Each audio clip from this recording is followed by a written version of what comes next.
Hello, dear listeners. Welcome.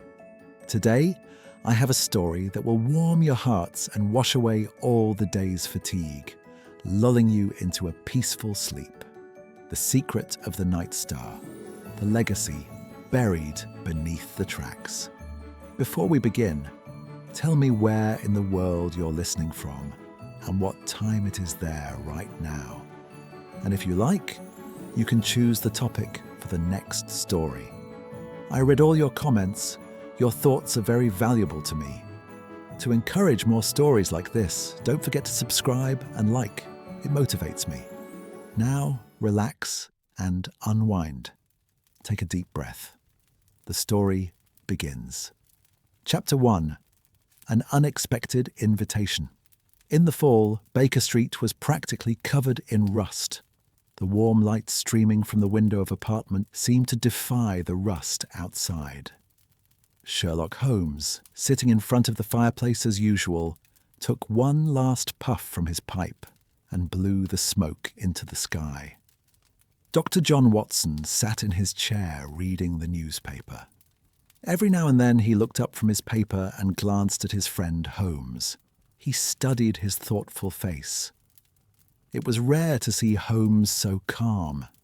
He was usually chasing a case, trying to solve a mystery, or busy with chemical experiments. But today he looked a little different. Today he was just sitting, looking out the window.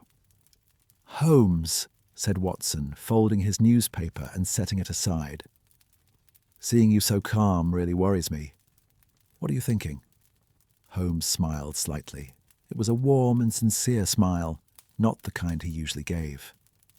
"Ah, my dear friend Watson, sometimes it is necessary to do nothing, and that is an action in itself, and a necessary one. The mind, when constantly working, becomes tired and can no longer see the details. That is its right." Watson sat up a little straighter in his chair. "You're talking about resting? Just last week you solved the missing brother case without sleeping for 3 days. And that is precisely why I am resting today," said Holmes, placing his pipe on the table. "The brain is a most extraordinary machine, Watson, but even this extraordinary machine needs rest." At that moment there was a knock at the door. Mrs. Hudson's footsteps echoed, and she appeared at the door. She was holding a silver tray with a single envelope on it. "Mr. Holmes, you have a letter," said Mrs. Hudson, handing him the envelope and adding, "The postman told me to hurry and deliver it to Mr. Holmes immediately." Holmes took the envelope and examined it with his usual attention. It was made of high-quality paper. The seal on it was of a type Holmes recognized, an old family crest with a train and locomotive figure in the center. He recognized this figure. He ran his fingers along the edge of the envelope, examining the texture of the paper and the ink. "Interesting," he murmured to himself. Watson leaned forward in his chair with curiosity. "What did you find?" "This envelope must be at least 20 years old, judging by its texture," said Holmes, holding the envelope up to the light. "This paper is no longer produced. The wax on the seal was also made using an old formula, but pay attention, Watson, the letter itself was written recently. The ink hasn't smudged at all." "What does that mean?" Holmes opened the envelope and carefully removed the letter inside. His eyes scanned the lines quickly. The expression on his face changed from childlike curiosity to distinct interest. "This was written by the last heir of an old family," said Holmes, handing the letter to Watson. "The Mortimer family, a well-established English family whose path has crossed mine several times in my detective career. It seems they want me to solve a mystery involving an abandoned train that is part of the family inheritance." Watson took the letter and began reading aloud. "Dear Mr. Holmes, my name is Eleanor Mortimer. and I am writing to you regarding my grandfather's will. My grandfather, Sir Reginald Mortimer, spent the last years of his life with a strange obsession. He was the owner of a luxury train called the Night Star, built in 1872 and mysteriously abandoned in 1888. This train has been sitting on a private siding in the Sussex countryside for the past 20 years. Before he died, my grandfather left me a letter saying, "There is a secret hidden inside the train. The only person who can solve this mystery is the man on Baker Street." Mr. Holmes, I don't know what my grandfather meant, but I want to honour his last wish. I ask you to examine this train and find the secret my grandfather spoke of. You needn't worry about payment. My family is prepared to pay you whatever you ask. If you accept, a carriage will be waiting for you tomorrow morning at Victoria Station. It will take you directly to where the train is located. Yours sincerely, Lady Eleanor Mortimer. When Watson finished the letter, he looked up at Holmes. In his friend's eyes was a spark he hadn't seen in a long time. It was the excitement of facing a new mystery. "What do you think?" asked Watson. Holmes stood up and walked to the window. Outside, the evening darkness was slowly taking over the street. Gas lamps were lighting up one by one, forming yellowish rings in the foggy air. "I'm thinking," said Holmes without turning around, "that this is exactly the kind of case I've been looking for. A mystery, an old train, a 20-year-old secret, and most importantly, it seems no one's life is in danger in this case. Just a pure, unadulterated puzzle." Watson smiled. "So you accept?" "Of course I accept," said Holmes, turning around. "We'll set out early tomorrow morning. Pack your bags, Watson. We're going to Sussex." That night, as Watson lay in bed, images of the abandoned train danced in his mind. A locomotive untouched for 20 years. Carriages waiting on rusted tracks. A mysterious secret hidden inside. All of this danced in his mind like pre-sleep fantasies. When he finally fell asleep, he dreamed of a train moving through the fog, a ghostly machine that blew its whistle but never stopped. They got up early the next morning. London was still asleep. The streets were quiet, the air cool and clean. Holmes was dressed impeccably, as always. His black coat, his famous deerstalker hat, and his usual cane in his hand. Watson was also dressed appropriately for travel. Victoria Station was bustling even at this early hour. Steam locomotives whistled, passengers scurried along the platforms, porters lugged heavy suitcases. Holmes and Watson made their way to the platform indicated in the letter and found the private carriage waiting for them there. The carriage was one of the most luxurious examples of its time.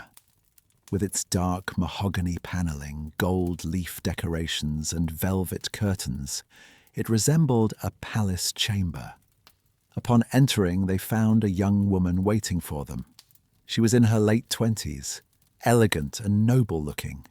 Her dark brown hair was gathered in an elegant bun, and her green eyes expressed intelligence and determination. "Mr. Holmes, Dr. Watson," said the woman, standing up. "I am Lady Eleanor Mortimer.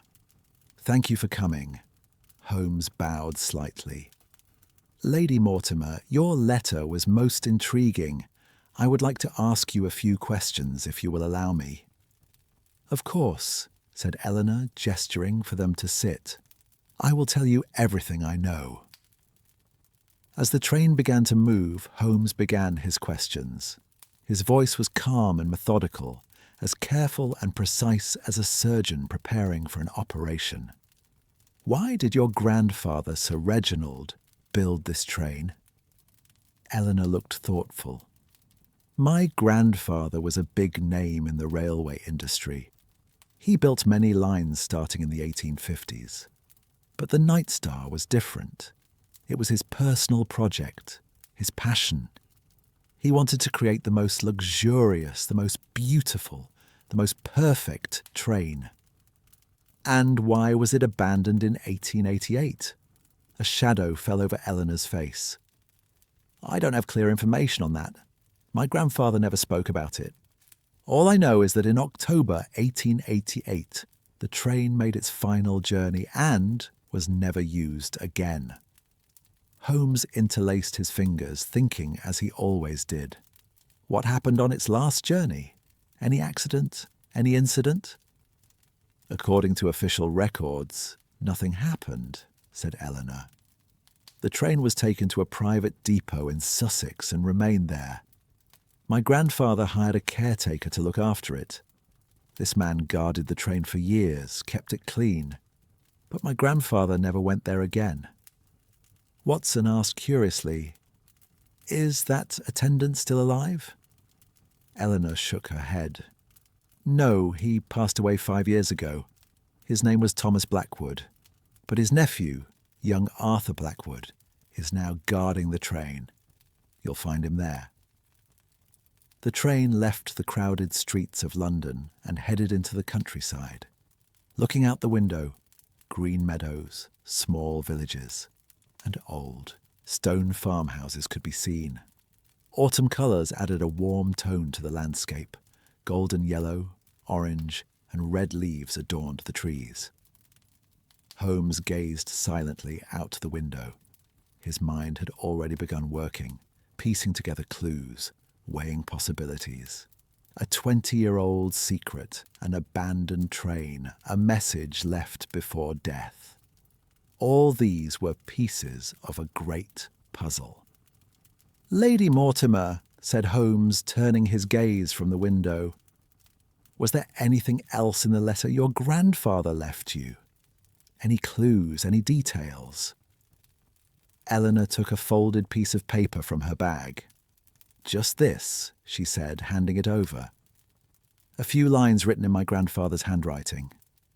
Holmes took the paper and read, "Dear Eleanor, the greatest secret of my life lies at the heart of the Night Star. Follow the stars, and when time stands still, you will find the answer. The man on Baker Street will understand. Your loving grandfather, Reginald." Holmes handed the paper to Watson. "What do you think, my friend?" Watson read the lines and frowned. "Follow the stars, and when time stands still, you will find the answer. It's like a riddle." "Definitely a riddle," said Holmes, his eyes sparkling. "And an encrypted message.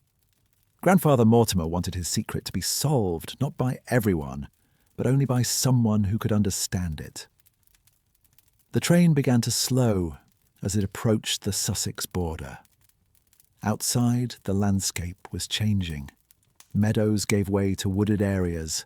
Narrow paths and old stone walls came into view. Finally, the train stopped at a small station. "This is Millbrook Station," said Eleanor. "The depot where the train is located is about a mile from here." When they got off at the station, they found a horse-drawn carriage waiting for them. The coachman was an old, weary-looking man. He tipped his hat in greeting. "Welcome," he said in a low voice. "I'm Arthur Blackwood. I'll take you to the depot." The carriage began to move along a narrow road.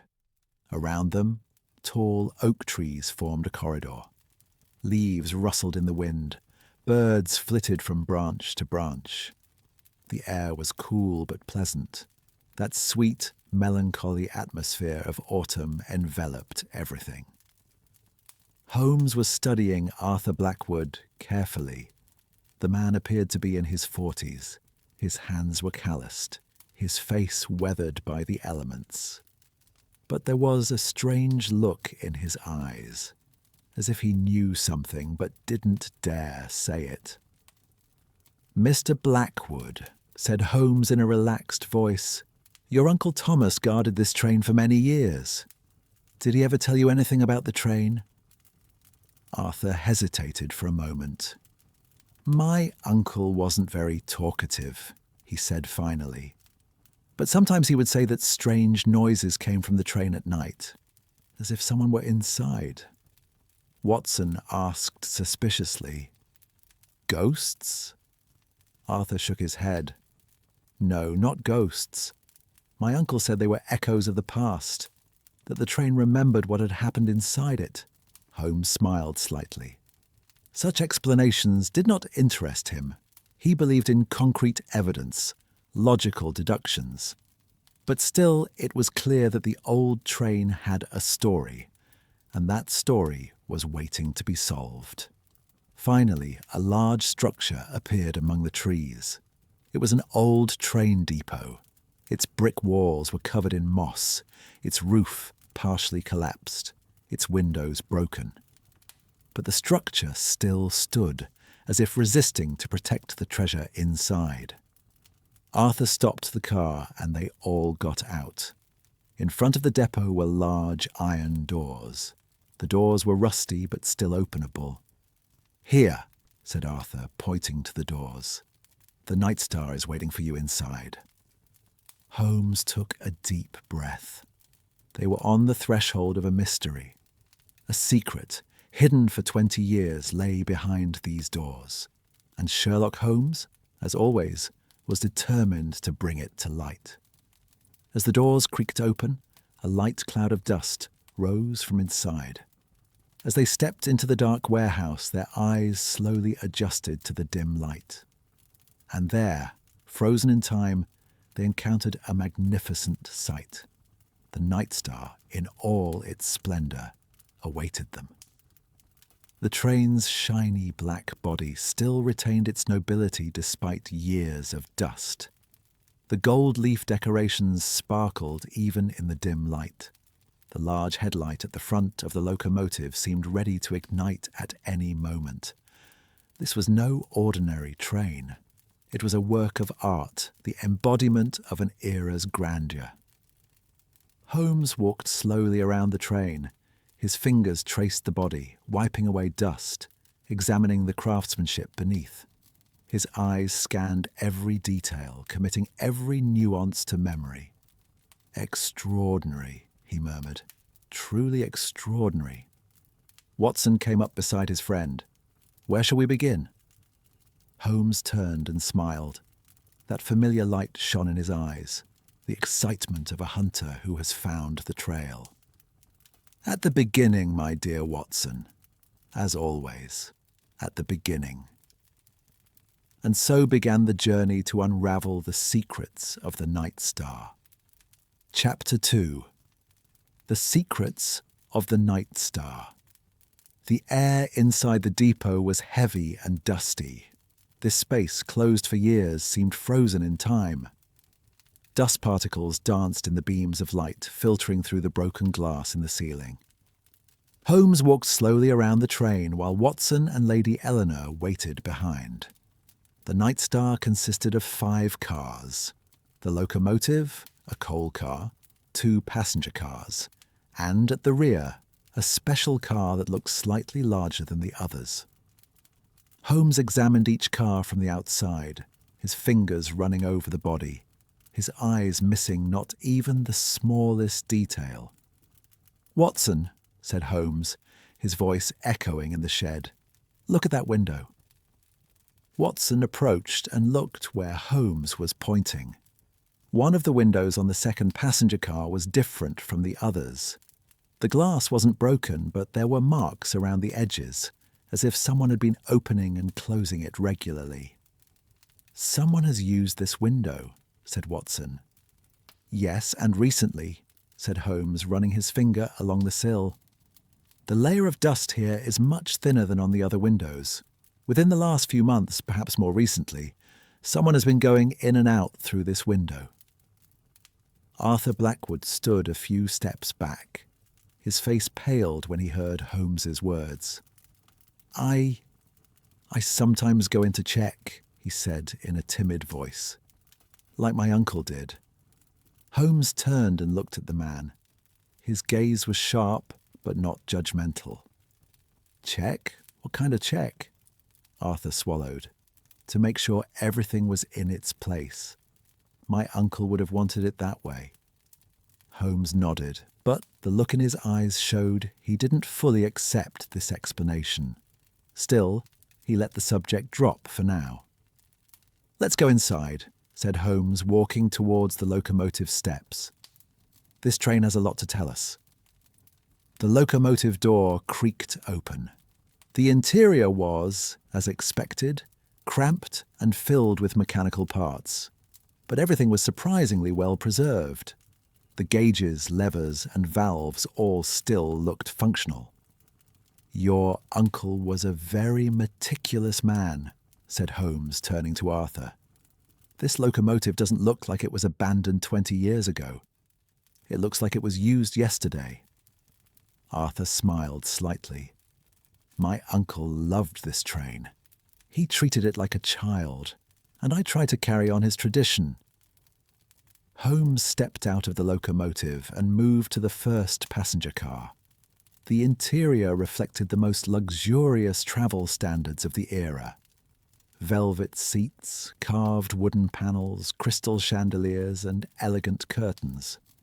Although everything was faded and dusty, the underlying beauty was still visible. Watson looked around in awe. "This isn't a train, it's a travelling palace." "Sir Reginald was a perfectionist," said Eleanor, joining them. "He designed this train to host England's wealthiest families. Even members of the royal family have travelled on this train." Holmes walked between the seats, his fingers running over the fabrics. He stopped at one point and bent down. He pulled a small object from under the seat, an old, faded ribbon. "Interesting," he said, holding the ribbon up to the light. "This ribbon is at least 20 years old. But note, Watson, the knot is still tight. Someone has carefully preserved it." Watson approached and examined the ribbon. "A woman's?" "Most likely," said Holmes. "Although the colour has faded, it appears to have been light blue originally. And here in the corner, there is a small embroidery. A letter. E." Eleanor's eyes widened. "E, that could be the first letter of my grandmother's name. Her name was Elizabeth." Holmes put the ribbon in his pocket. "Let's keep that clue in mind. Let's continue." The second passenger car was similar to the first, but something was different here. In the middle of the car, there was a special section separated from the other seats. It was surrounded by thin wooden panels and had a small door. "What is this?" asked Watson. "A private compartment," said Eleanor. "My grandfather used to entertain important guests here. It was used for meetings, requiring privacy." Holmes tried to open the door, but it was locked. He took a small tool out of his pocket and unlocked it in a few seconds. When the door opened, a faint smell of mould wafted out. The compartment was small but elegant. 2 facing chairs, a small table between them, and an oil painting hanging on the wall. The painting depicted a young woman with golden hair, blue eyes, and an elegant smile. Eleanor gasped when she saw the painting. That's my grandmother, Elizabeth Mortimer." Holmes examined the painting carefully. The woman was truly beautiful, but there was a sadness in her eyes. The painter had captured this sadness masterfully. "When did your grandmother pass away?" Holmes asked. "In 1888, Eleanor said, her voice trembling. "The year the train was abandoned." Watson and Holmes looked at each other. This couldn't be a coincidence. "How did she die?" Holmes asked, his voice gentle but firm. Eleanor took a deep breath. "According to official records, from an illness, but there were always whispers in my family. Some said she actually disappeared, others that she left of her own accord. My grandfather never spoke about it." Holmes nodded. The puzzle was slowly taking shape. An abandoned train, a missing woman, a 20-year-old secret. It was all connected. They exited the compartment and headed toward the last car. This car was different from the others. Its door was heavier, more solid, and had a complex locking mechanism. "This was my grandfather's private car," said Eleanor. "He wouldn't let anyone in here. Not even my uncle had ever seen the inside." Holmes examined the lock. "This is one of the most advanced lock systems of the era. It will be difficult to open, but not impossible." Took several different tools out of his toolbox and began working on the lock. Minutes passed, the silence broken only by the faint clicking of metal. Finally, a satisfying click was heard, and the lock opened. When the door slowly opened, something unexpected came from inside.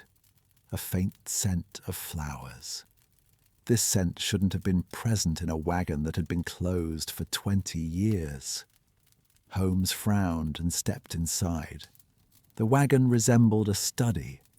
There were shelves on the walls, books and files on the shelves. In one corner stood an old writing desk with an inkwell and a quill pen on it. On the opposite wall hung a large map, a detailed map showing the railway network of England. But the most striking thing was the large clock in the middle of the carriage. A grandfather clock made of dark oak, adorned with gold leaf decorations. The clock had stopped. Its hands pointed exactly at 11:47. Holmes approached the clock and examined it closely. "When time stands still, you'll find the answer," he murmured. "The words in Sir Reginald's letter." Watson also examined the clock. "Was this clock deliberately stopped at this specific time?" "Absolutely," said Holmes. "Look, the mechanism isn't damaged. Someone deliberately stopped this clock at 11:47. Eleanor approached. 11:47. Does this time have any significance? Holmes circled the clock thoughtfully. His fingers traced the wood, examining every detail. Then he noticed something, a small protrusion on the base of the clock. "Watson, shine the light for me," Holmes said, bending down. Watson lit his pocket torch and held it towards the base of the clock. Holmes's fingers found the protrusion and pressed it lightly. A click was heard, and the clock's front panel opened. Inside was a small hidden compartment, and in that compartment lay a yellowed envelope. Holmes took out the envelope and opened it. Inside was a long letter. The handwriting was shaky but legible. "This is Sir Reginald's handwriting," said Eleanor, recognizing the letter. Holmes began reading the letter aloud.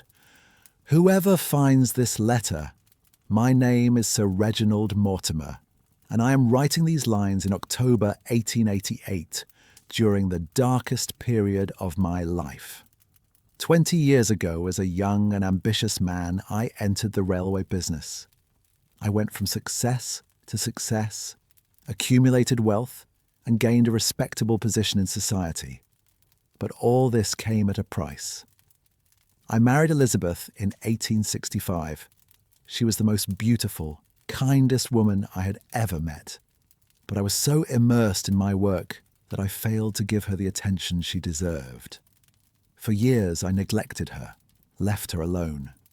I had the Night Star built for her. This train was to be an expression of my love for her. We would travel together, see the world, make up for lost time. But it was too late. In October 1888, we made our final journey. Only the two of us were on that train. That night, Elizabeth told me the most important secret of my life." Holmes paused. The rest of the letter was torn. The rest was missing. "Damn it," said Watson, right at the critical point. Holmes examined the letter carefully. "This tear is not intentional. It has worn away and broken off over time, probably due to moisture." Eleanor's eyes filled with tears. My grandmother told him a secret. What could it be? Holmes looked inside the envelope again and found something else. A folded photograph. When he unfolded it, everyone held their breath. The photograph showed Elizabeth Mortimer, but she wasn't alone. She was holding a small baby in her arms. Behind the baby was a note written in pencil. Margaret, 1867. Eleanor stared in shock. This is impossible. My grandfather and grandmother never had children. My father was Sir Reginald's nephew, and they adopted him. Holmes held the photograph up to the light. Apparently, there was a child, Margaret. But that name doesn't appear anywhere in the family history, does it? Eleanor shook her head. I've never heard of her. I know our family tree well. There is no Margaret. Watson asked thoughtfully, So what happened to this child? Did she die? Holmes didn't answer. Instead, he continued his search inside the carriage. He examined the shelves, rummaged through the files, looked in every corner. Finally, he found a locked box in the desk drawer. When he opened the box, a series of documents came out. Birth records, letters, official papers. Holmes quickly scanned the documents, his eyes darting across the lines. I've found it, he said finally, triumph in his voice. Margaret Elizabeth Mortimer, born March 15th, 1867. But there's an interesting note here. The child was given to a foster family in the countryside for health reasons. Eleanor tried to understand. So my grandmother had a child, but they gave her to another family? Holmes nodded. Such situations were common at the time. Especially in high society, children with health problems were sometimes secretly given to other families. Reputation was preserved, and the child was cared for. But why did they keep it a secret? Asked Watson. Holmes continued reading the documents. Here is a letter from a doctor named Dr. Harrington. The date is May 1867. It reads, Dear Sir Mortimer, the child's condition is worrying.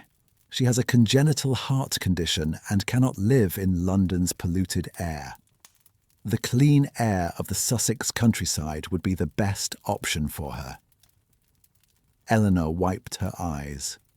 So Margaret was a sick child, and they sent her away to save her. Holmes found another document. And here another letter, dated 1888, from Elizabeth Mortimer to Sir Reginald. Dear Reginald, we kept our secret for 21 years. We did it to protect Margaret, but now the time has come. Our daughter has grown up, healthy and happy. She has built a beautiful life in Sussex. She is married and has a child. I want to see her. One last time, I want to see her. Come with me on this journey.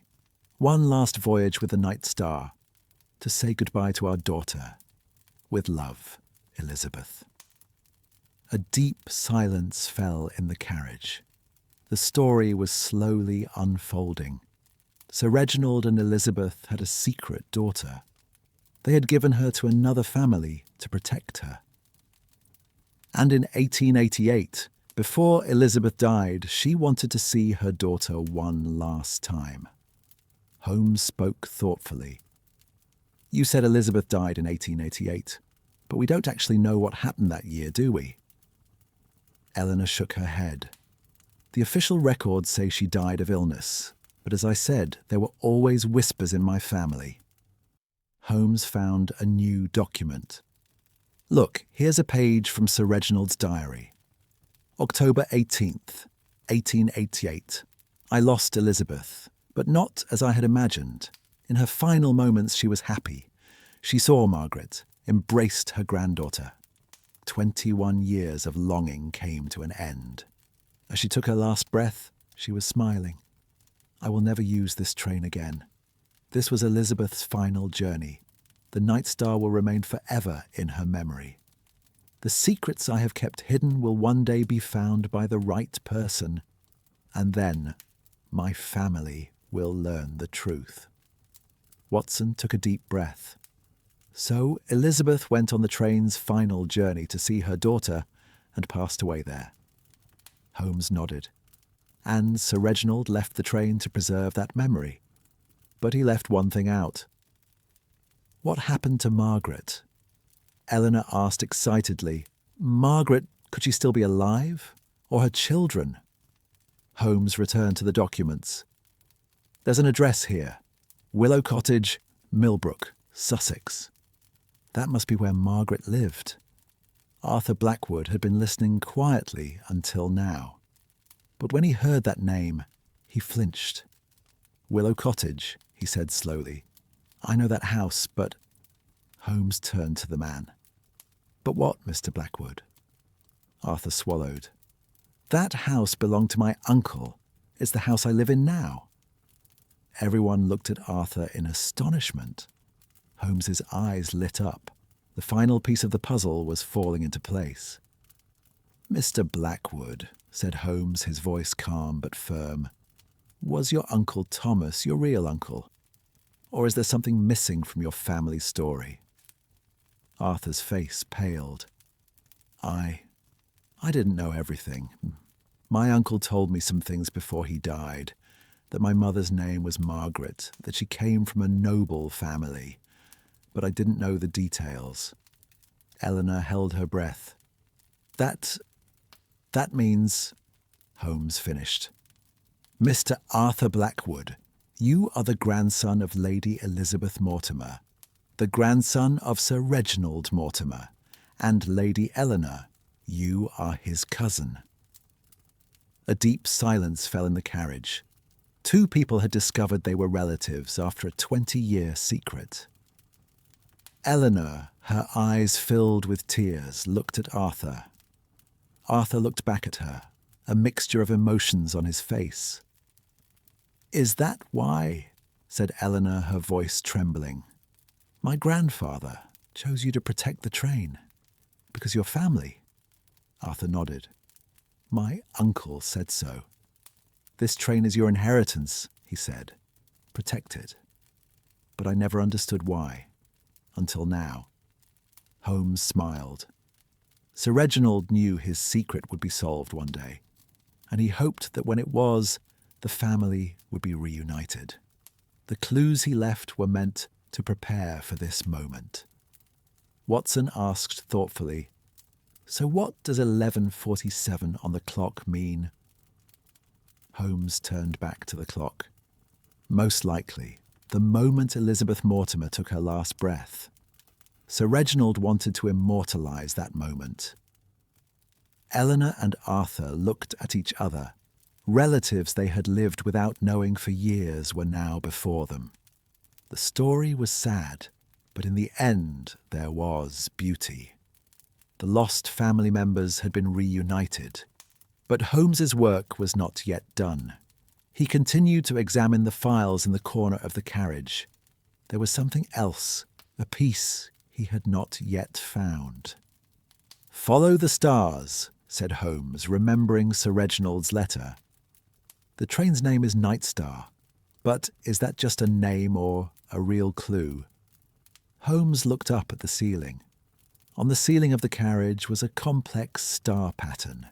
Stars carved in gold leaf on carved wood formed a constellation. Watson, give me that lantern, Holmes said excitedly.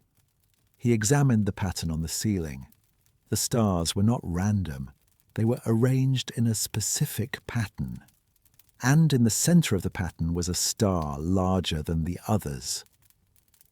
Holmes climbed onto the table and touched the large star. The star was designed to give way slightly. When he pressed it, a hidden compartment opened in the ceiling.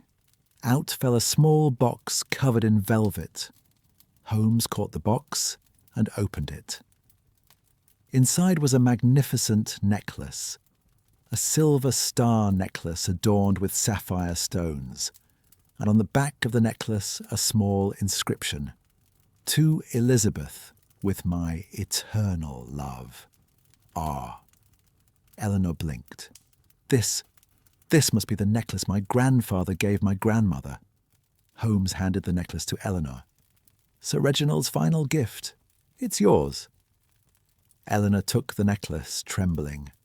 Her fingers traced the sapphire stones, tears streaming from her eyes. A 20-year-old secret had finally come to light, but Holmes's eyes still shone. There was something else. He could feel it. "It's not over yet," he said.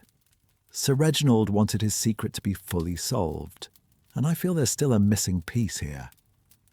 Watson asked curiously, "What kind of piece?"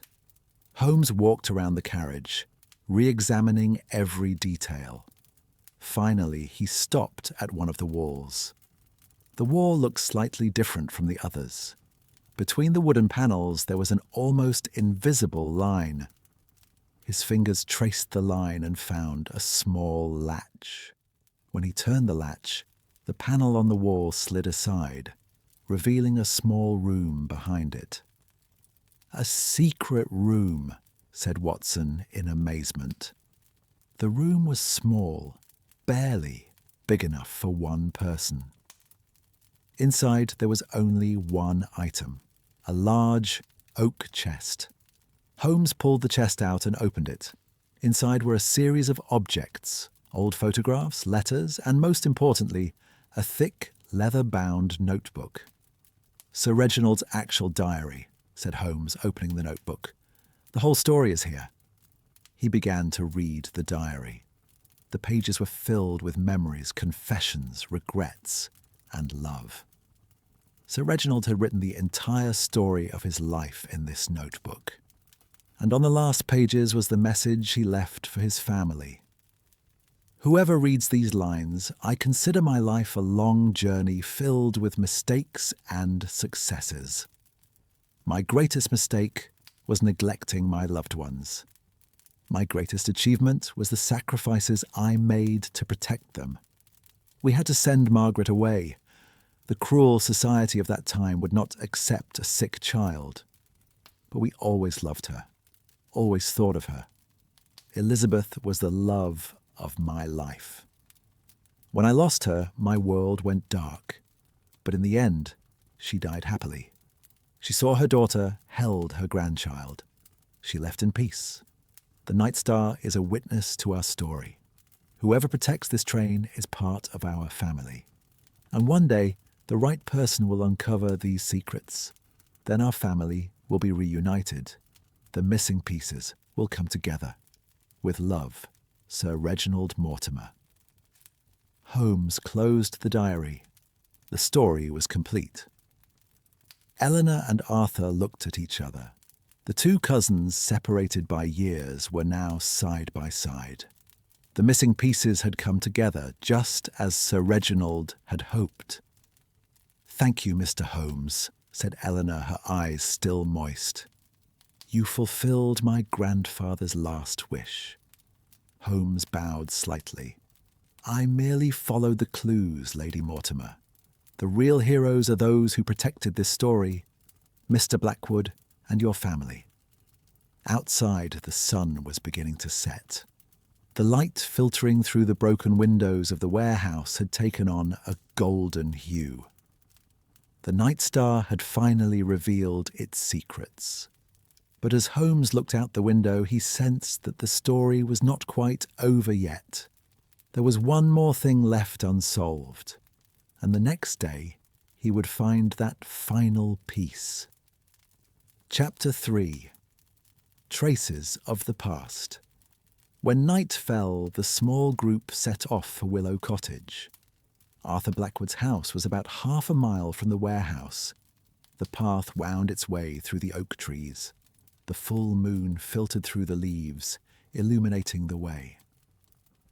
Holmes was deep in thought as he walked. The secrets of the Night Star had largely been solved, but he felt uneasy. Some of the phrases in Sir Reginald's letter still remained unclear. "Follow the stars," the old man had said.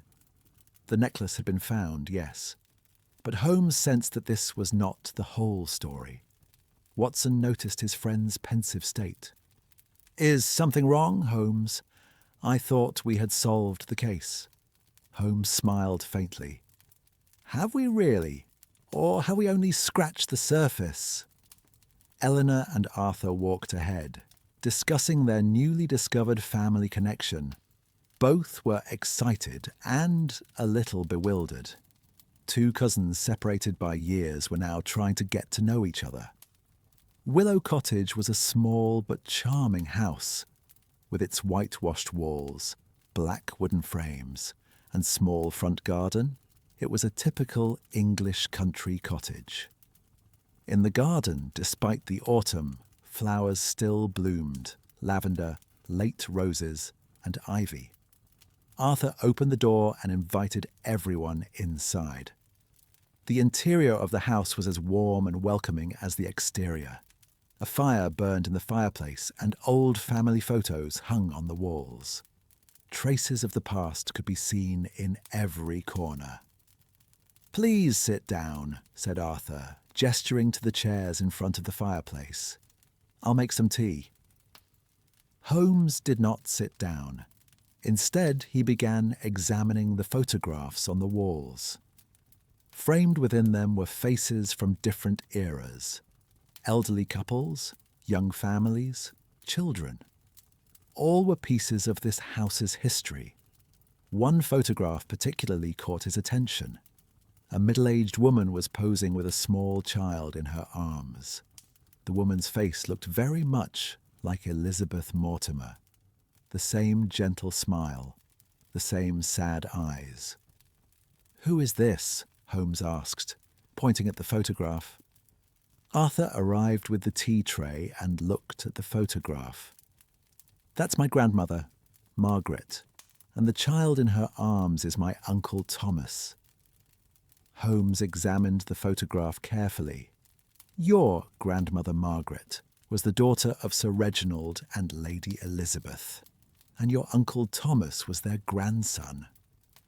Arthur nodded. "Yes, but I'm just learning this. My Uncle Thomas never told me our family came from noble stock." Watson asked as he poured his tea. "Why do you think your uncle kept this secret?" Arthur looked thoughtful. "My uncle was quiet and reserved. He didn't talk much about the past. But now I understand he had a great secret to protect." Holmes continued to pace the room. In one corner stood an old writing desk. On it were scattered papers and old notebooks. Holmes asked the homeowner for permission and began examining the desk. Among the papers were old letters. Most were everyday correspondence. Shopping lists, short notes, ordinary communications. But one letter was different. The envelope was unopened and simply addressed to Arthur. "Mr. Blackwood," said Holmes, showing him the envelope. "You never opened this letter." Arthur approached and looked at the envelope. A look of surprise appeared on his face. This is my uncle's handwriting, but I've never seen this letter." Holmes handed the envelope to Arthur. "Perhaps it's time to open it." Arthur took the envelope, trembling. He opened it carefully and took out the letter inside. As his eyes scanned the lines, his expression changed. First curiosity, then surprise, and finally deep emotion. "What does it say?" asked Eleanor curiously. Arthur began to read, his voice trembling. "Dear Arthur, by the time you read this letter, I will probably no longer be in this world. There are things I need to tell you, secrets I have kept for years. You don't come from an ordinary family. Our family is connected to one of England's most distinguished families, the Mortimers. Your grandmother Margaret was the daughter of Sir Reginald and Lady Elizabeth Mortimer. But because she was ill at birth, they sent her away. Our family raised her and protected her. Margaret lived a happy life. She married and had children. I am her son, and you are her grandson. So Mortimer blood runs in your veins too. There is a train called the Night Star. This train is one of the Mortimer family's most valuable heirlooms. I have protected it for years because it is my duty. And now, that duty passes to you. One day, someone will come and uncover the train's secrets. Then everything will come to light, and you will be reunited with your family. I love you, Arthur. I always have. Your Uncle Thomas.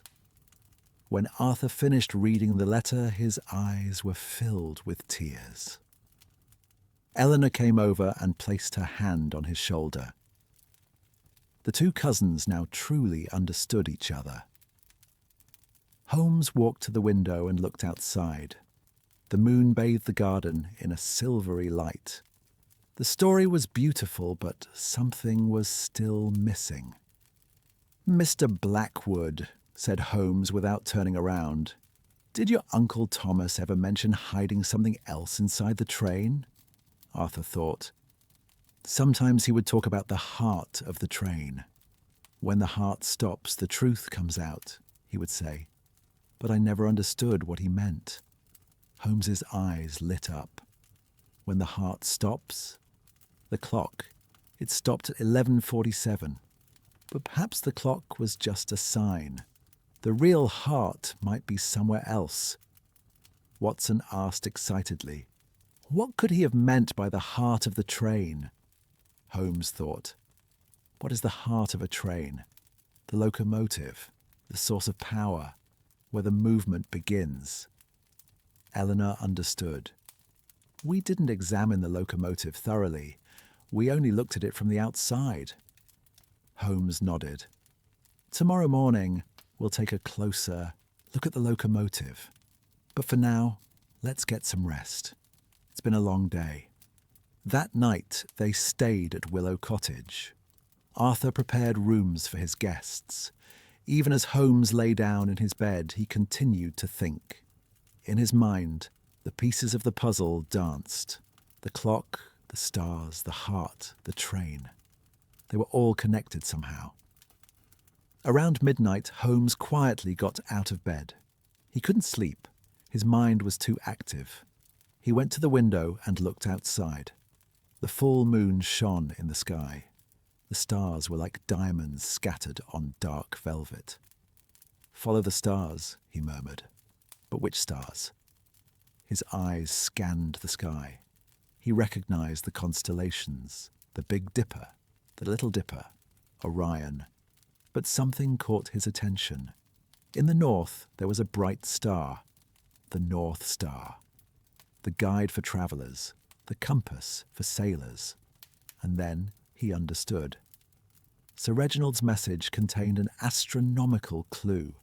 The ceiling decoration inside the train represented a real constellation, and that constellation pointed in a specific direction. Holmes quickly got dressed and quietly left the house. In the light of the full moon, he walked towards the depot. The night air was cool but clear. The leaves rustled under his feet. When he reached the depot, the doors were still open. He went inside and stood in front of the Night Star. The train glowed with a silvery light in the moonlight. It seemed alive, as if it had been waiting for him. Holmes climbed onto the locomotive. In the darkness, he lit his flashlight and began to examine the interior. He was looking for details he hadn't noticed before. Around the boiler, between the pipes, behind the control panel. And finally, he found it. On the side of the boiler, there was a screw that looked slightly different from the others. A small star was engraved on it. Holmes loosened the bolt and removed it. Behind it was a small cavity, and in that cavity was a cylindrical metal box. He took out the box and opened it. Inside was a rolled-up piece of paper. When he unfolded the paper, he saw it was a map, an old hand-drawn map. It showed the Sussex region, and a specific point was marked on it. In the corner of the map was a note in Sir Reginald's handwriting. "The real treasure is not beneath the earth, but within the heart. But sometimes love takes a tangible form. This map shows the legacy that will protect our family's future. May it open to those who deserve it. Holmes studied the map carefully. The marked spot was near Willow Cottage, perhaps a few hundred meters away. He couldn't wait until morning. He was burning with desire to solve this mystery. But it wouldn't be right to go alone. He decided to wake Watson and the others. Half an hour later, the whole group was walking toward the spot on the map. Arthur carried a lantern and a shovel. Eleanor walked excitedly alongside them. Watson, as always, was by Holmes's side, loyal and reliable. The point on the map was next to an old oak tree. The tree was enormous, probably hundreds of years old. Its branches stretched toward the sky, and its trunk was wide enough to shelter dozens of people. "This must be the place," said Holmes, checking the map. Arthur began digging with the shovel. The soil was soft, untouched for years. A few minutes later, the shovel struck something. A metallic sound rang out. They carefully cleared away the soil. Beneath it, a large metal chest appeared. The chest was rusted but sturdy. The Mortimer family crest was engraved on it. Holmes opened the chest. Inside, there was a dazzling sight. Gold coins, jewels, precious stones. A fortune had been waiting underground for years. But these weren't the most important things. At the bottom of the chest was a leather-bound file. Holmes took out the file and opened it. Inside were legal documents. Deeds, stock certificates, bank documents. Sir Reginald Mortimer had secured his family's future before he died. These documents were the official proof of the Mortimer inheritance. And most importantly, there was one more letter. "To the person who finds these documents, I, Sir Reginald Mortimer, am keeping this inheritance for my family. My official heirs are Lady Eleanor Mortimer and Margaret's descendants. For years I carried a secret that divided our family. We sent Margaret away to protect her, but we never forgot her. Now, through this inheritance, I want to reunite our family. Let Eleanor and Margaret's descendants share this inheritance equally. Together, they are strong. When they are apart, we all lose. I hope whoever reads these lines will fulfill my final wish. Sir Reginald Mortimer." Eleanor and Arthur looked at each other. Tears of joy streamed down their cheeks. Two cousins who had lived apart for years were now reunited, not just as relatives, but as co-heirs to the same legacy. "This is incredible," said Eleanor, her voice trembling. "My grandfather thought of everything," Arthur nodded. "And my Uncle Thomas kept this secret for years. He waited for the right time." Holmes smiled as he closed the box. Sir Reginald was a clever man. He wanted his secret to be found not by everyone, but only by those who deserved it. He placed the clues so that only someone who truly sought them would find them. Watson looked at his friend. "And you were that person, Holmes. As always." Holmes shrugged with his characteristic modesty. "I merely observed and deduced. The real heroes are the Blackwood family who kept this secret for years, and Lady Eleanor, who dared to seek the answers." As dawn broke, the group returned to Willow Cottage. The chest had been safely transported. The documents would be examined, the inheritance formally divided. But for now, everyone was tired and happy. As they sat down at the breakfast table with hot tea and fresh bread, there was a peaceful silence. Outside, the sun was rising, autumn leaves glistening gold. A new day was beginning, and with it, his new beginning. Holmes raised his cup. "To the Mortimer family," he said, smiling slightly. They may have been divided in the past, but they will be united in the future. Everyone raised their glasses. In that moment, there was warmth in the room, the warmth of hearts reunited after years of separation. But Holmes's mind was still working. The puzzle was largely solved, but there was one more piece, something about Elizabeth Mortimer's final days. What exactly was the most important secret of my life that Sir Reginald mentioned in his diary? The necklace had been found, the inheritance revealed, the family reunited. But the secret Elizabeth had told Sir Reginald on her last voyage in 1888 had not yet been fully illuminated. Holmes was determined to find this final piece, and he knew that the answer was still hidden somewhere within the night star. After breakfast, Holmes returned to the depot alone. Watson and the others had retired to rest, but he couldn't rest. The questions in his mind demanded answers. The train looked different in the morning light. Its mysterious aura in the darkness of night had vanished, replaced by a nostalgic beauty. Holmes re-examined the carriages one by one, this time more carefully, more slowly.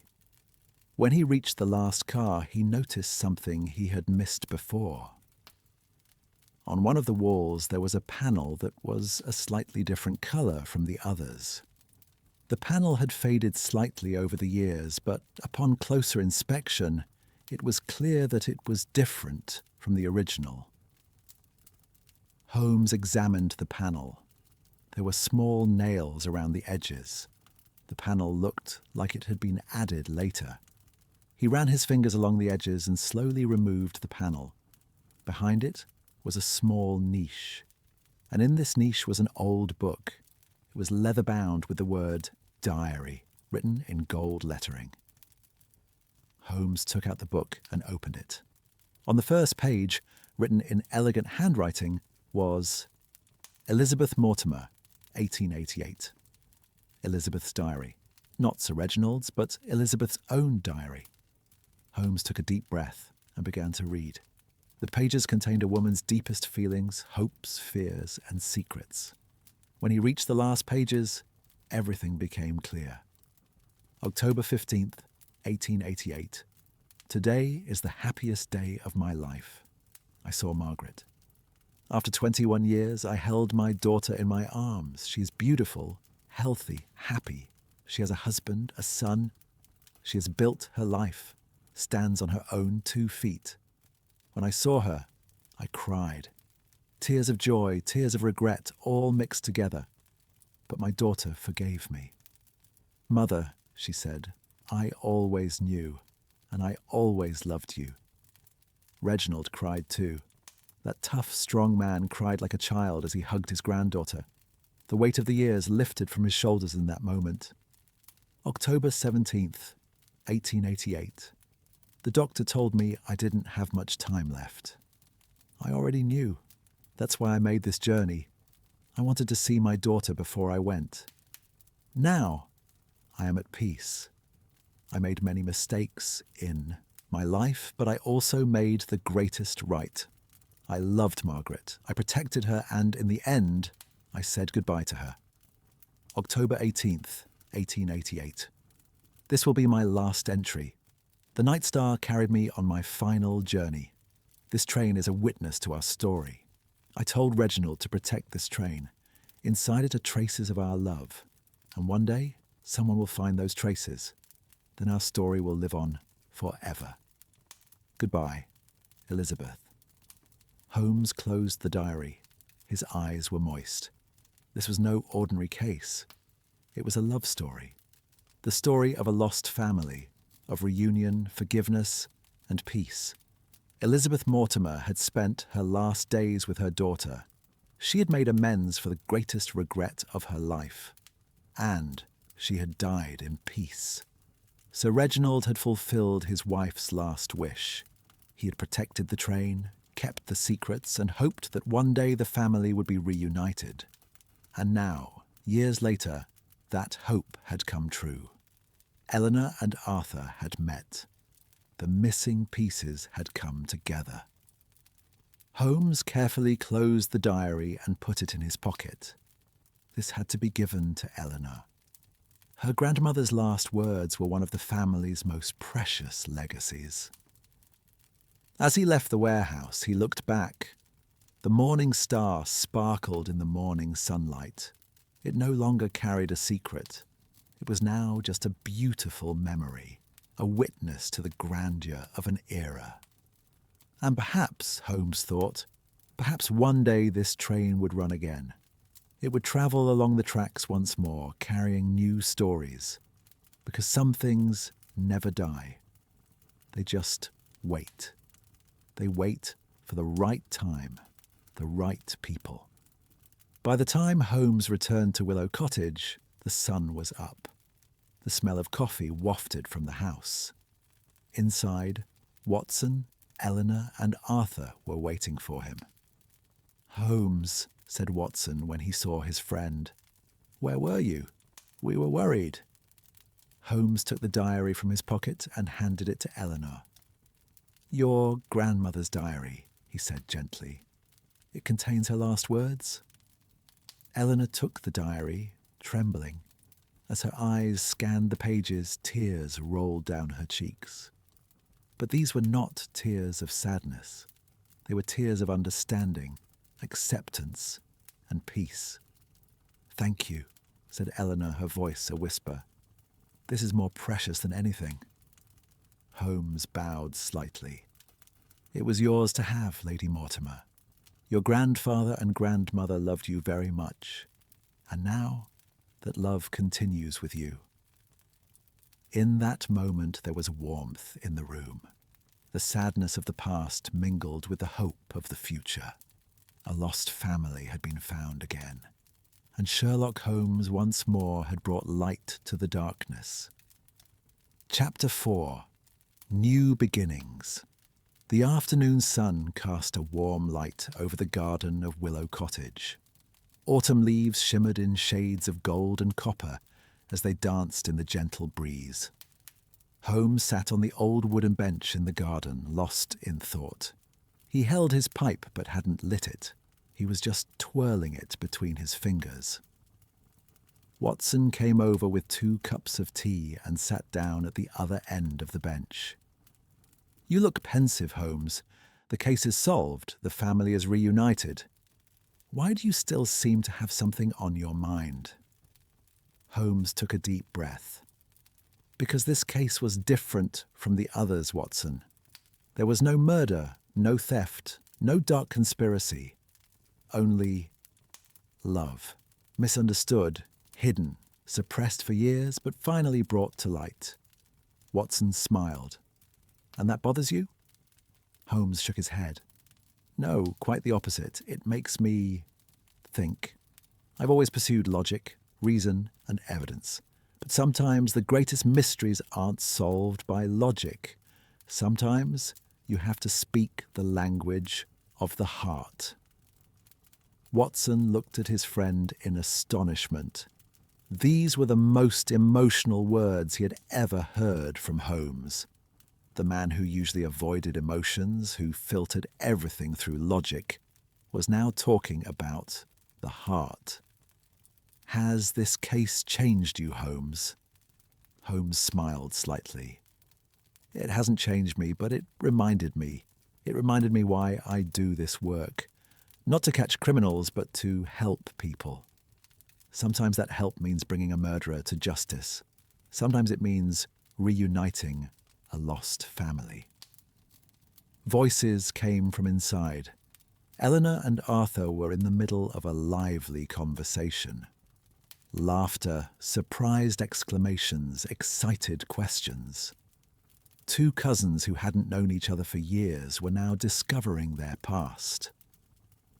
Holmes stood up and looked inside through the window. Eleanor was reading her grandmother's diary. Arthur was showing old family photos. They both looked happy, as if a burden they had been carrying for years had been lifted from their shoulders. "You know, Watson," said Holmes without turning around. Sometimes the greatest treasure isn't gold or jewels. Sometimes the greatest treasure is finding a place where you belong. Watson came over to his friend. I think Eleanor and Arthur have found that. Yes, said Holmes. And Sir Reginald planned it years ago. That old man knew his family would be reunited one day. He just waited for the right time, the right person. Just then the door opened and Eleanor stepped outside. She had a soft smile on her face, her eyes still slightly red, but now from emotional intensity rather than sadness. Mr. Holmes, she said gently, may I speak with you? Holmes nodded and began walking with Eleanor through the garden. Watson stayed behind, giving them space. I don't know how to thank you, said Eleanor as they walked. You fulfilled my grandfather's last wish. I found my family, learned my past, and most importantly, read my grandmother's last words. Holmes replied modestly. I merely followed the clues, Lady Mortimer. The real heroes are Thomas Blackwood, who kept this secret for years, and you, who had the courage to seek the answers. Eleanor stopped and looked at Holmes. But without you, these clues would have remained hidden forever. My grandfather was right. The man on Baker Street would understand. And you did. Holmes bowed slightly. I am honoured by Sir Reginald's trust in me. At the end of the garden, they came to the old oak tree, the place where they had found the treasure last night. The soil was still churned up, the digging marks visible. This tree, said Eleanor, touching its trunk, has probably seen our entire family story. My grandmother walked here, her daughter Margaret played here, her grandson Thomas grew up here, and now I am here. Holmes looked at the tree. Trees live longer than people. They see generations come and go, but their roots always stay in the same place, just like families. People change, die, new ones are born, but the family bond, like roots, continues underground. Eleanor smiled. You sound like a poet, Mr. Holmes. Holmes raised his eyebrows, looking slightly embarrassed. Don't tell Watson, it would damage my reputation. They both laughed. It was a relaxed and intimate moment. The formal client-detective relationship had given way to a friendly conversation. So what will you do now? Asked Holmes. The inheritance, the documents, your newly found relatives. All of these are big changes. Eleanor took a deep breath. I've been thinking. I want to make Arthur an offer. Mortimer Manor is very big and very lonely in London. Maybe Arthur could move there too. We could live together, rebuild the family. Holmes nodded. A good idea. Sir Reginald would have wanted that. And the Night Star, Eleanor continued. I want to have it restored, get it running again. Maybe we'll organise special trips, or maybe we'll just keep it for the family. But that train doesn't deserve to rot away like a museum piece. Holmes narrowed his eyes, thoughtful. Restoring the train. That would be a major undertaking. But it's not impossible. The craftsmen of the Victorian era are still around. The materials can be found. Do you think it can be done? Absolutely, said Holmes. And if you need help, I can give you a few names. Old railway engineers, restoration specialists, people who know this work. Eleanor looked at him gratefully. You were very kind, Mr. Holmes, but I want to ask you one more thing. Was this just a case for you, or did you feel something too? Holmes paused for a moment. This was not the kind of question he was used to. He usually approached cases with professional detachment, but this time was different. Yes, he said finally, his voice soft. I felt something. This case reminded me that life isn't just about puzzles. There are people, there are feelings, there are connections. And sometimes the most important thing isn't finding the right answer, but asking the right question. Eleanor asked curiously, "What was the right question?" Holmes smiled. "Why did Sir Reginald go to so much trouble? Why did he keep secrets? Why did he leave clues?" The answer is simple, because he loved his family, and love is stronger than logic. As they returned from the garden to the house, the sun was beginning to set in the west. The sky was turning shades of orange and pink. The birds were singing their evening songs. Inside, Arthur was setting the table.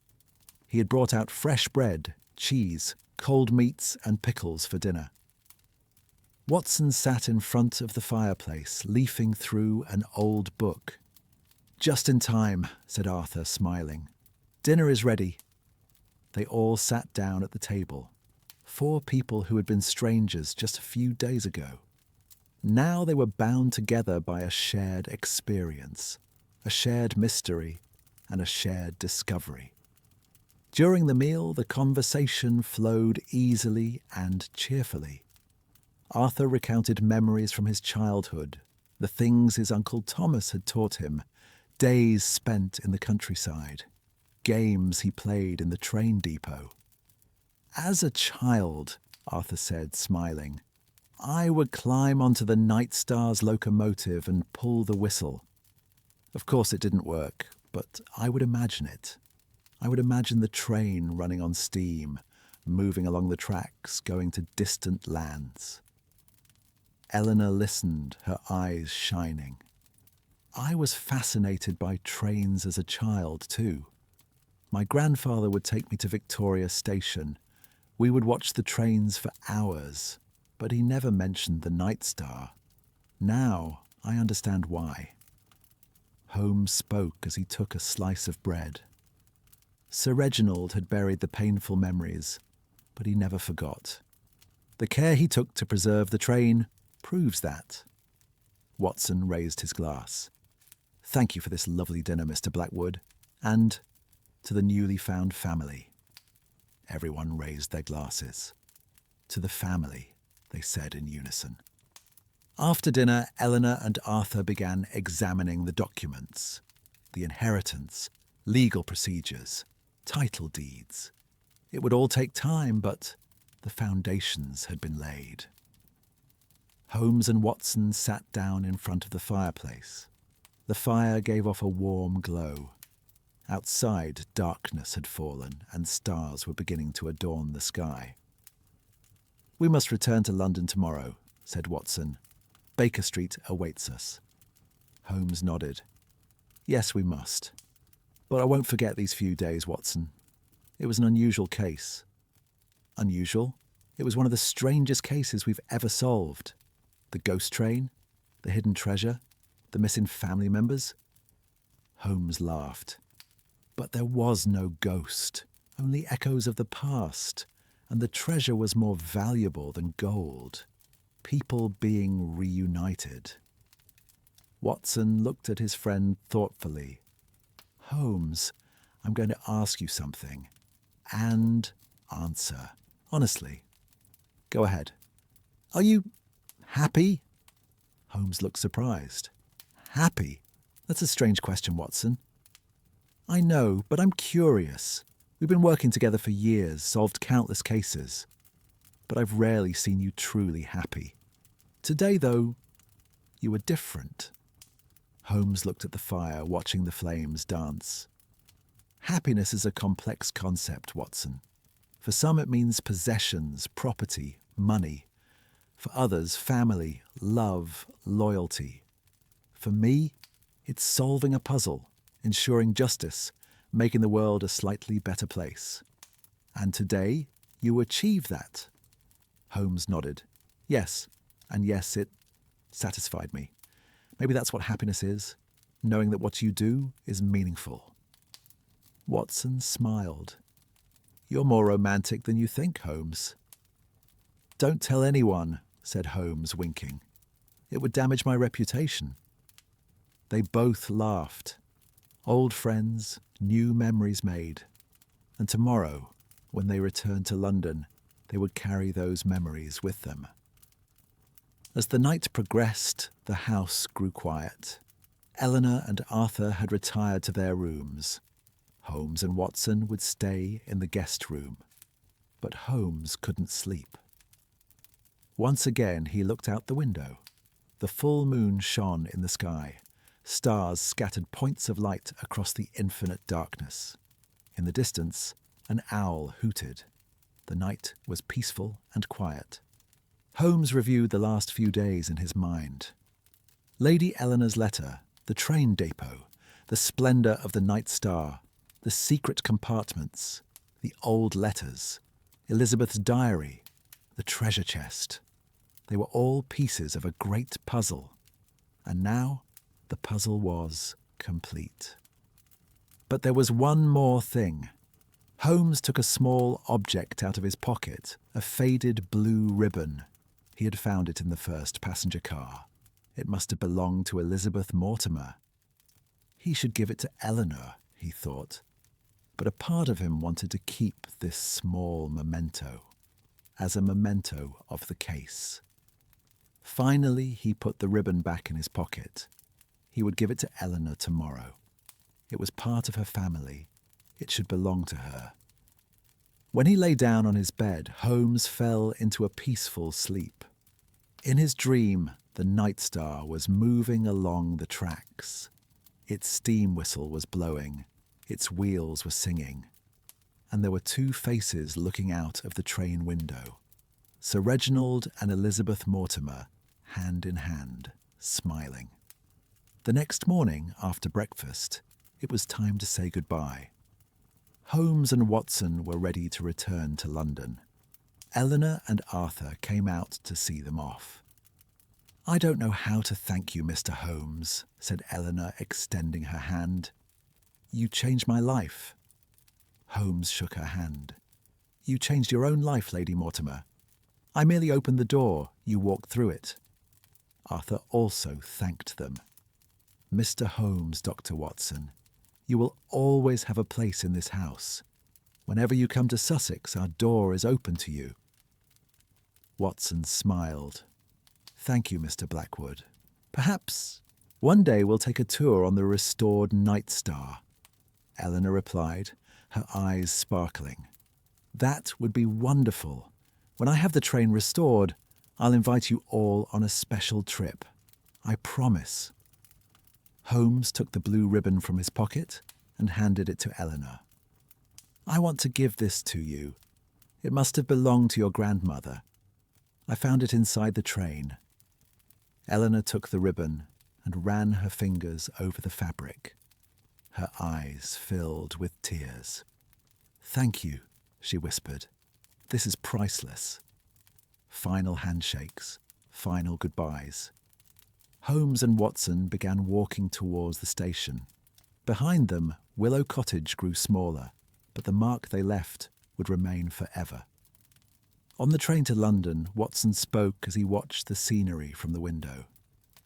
"It was an interesting case, Holmes. Unusual, but satisfying." Holmes nodded. "Yes, and it taught me something, Watson." "What is it?" Holmes smiled. "Sometimes the greatest mystery lies within the human heart, and logic alone is not enough to solve it.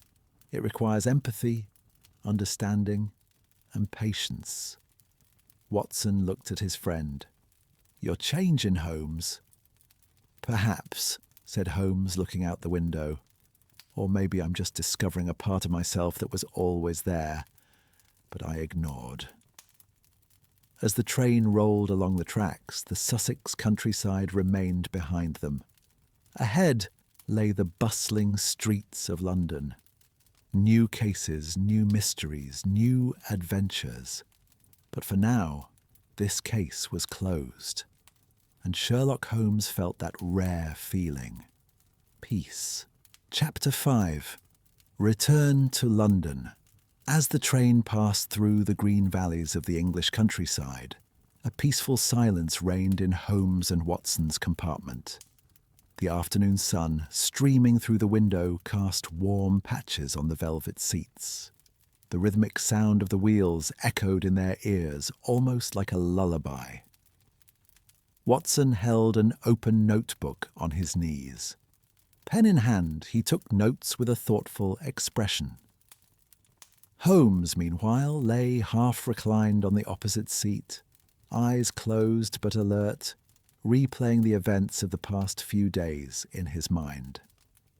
"What are you writing, Watson?" Holmes asked without opening his eyes. Watson smiled. "I'm recording this case. My readers will love the story of the Night Star." Holmes sighed softly. "Are you romanticizing it again? You embellish the facts, you simplify the chains of logic."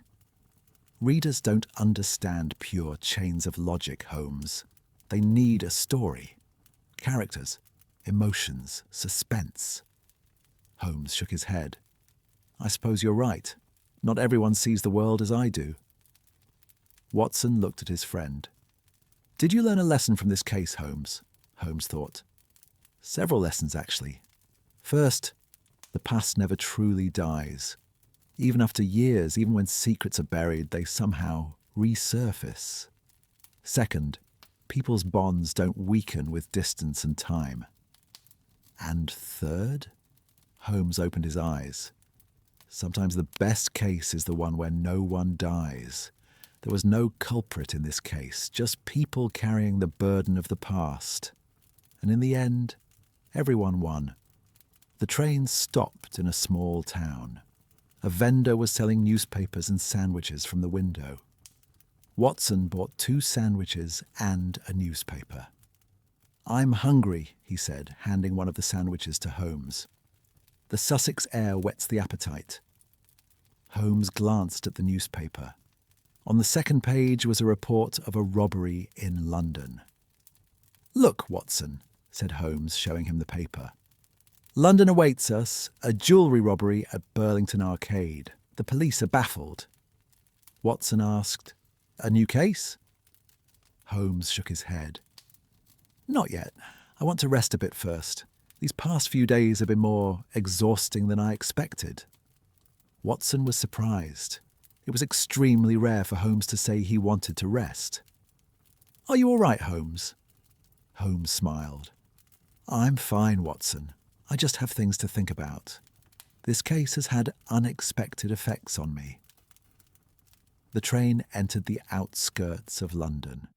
The buildings grew taller, the streets narrower. A mixture of coal smoke and industrial odours filled the air. London, in all its chaos, welcomed them. By the time they reached Victoria Station, evening was falling. They hailed a hansom cab and headed back to Baker Street.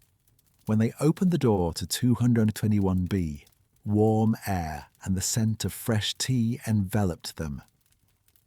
Mrs. Hudson appeared at the top of the stairs. "Mr. Holmes, Dr. Watson, you're finally back." Holmes took off his hat. "And I see you've made tea." The old woman smiled. "Of course. Come upstairs, everything is ready." The interior of the flat was as usual.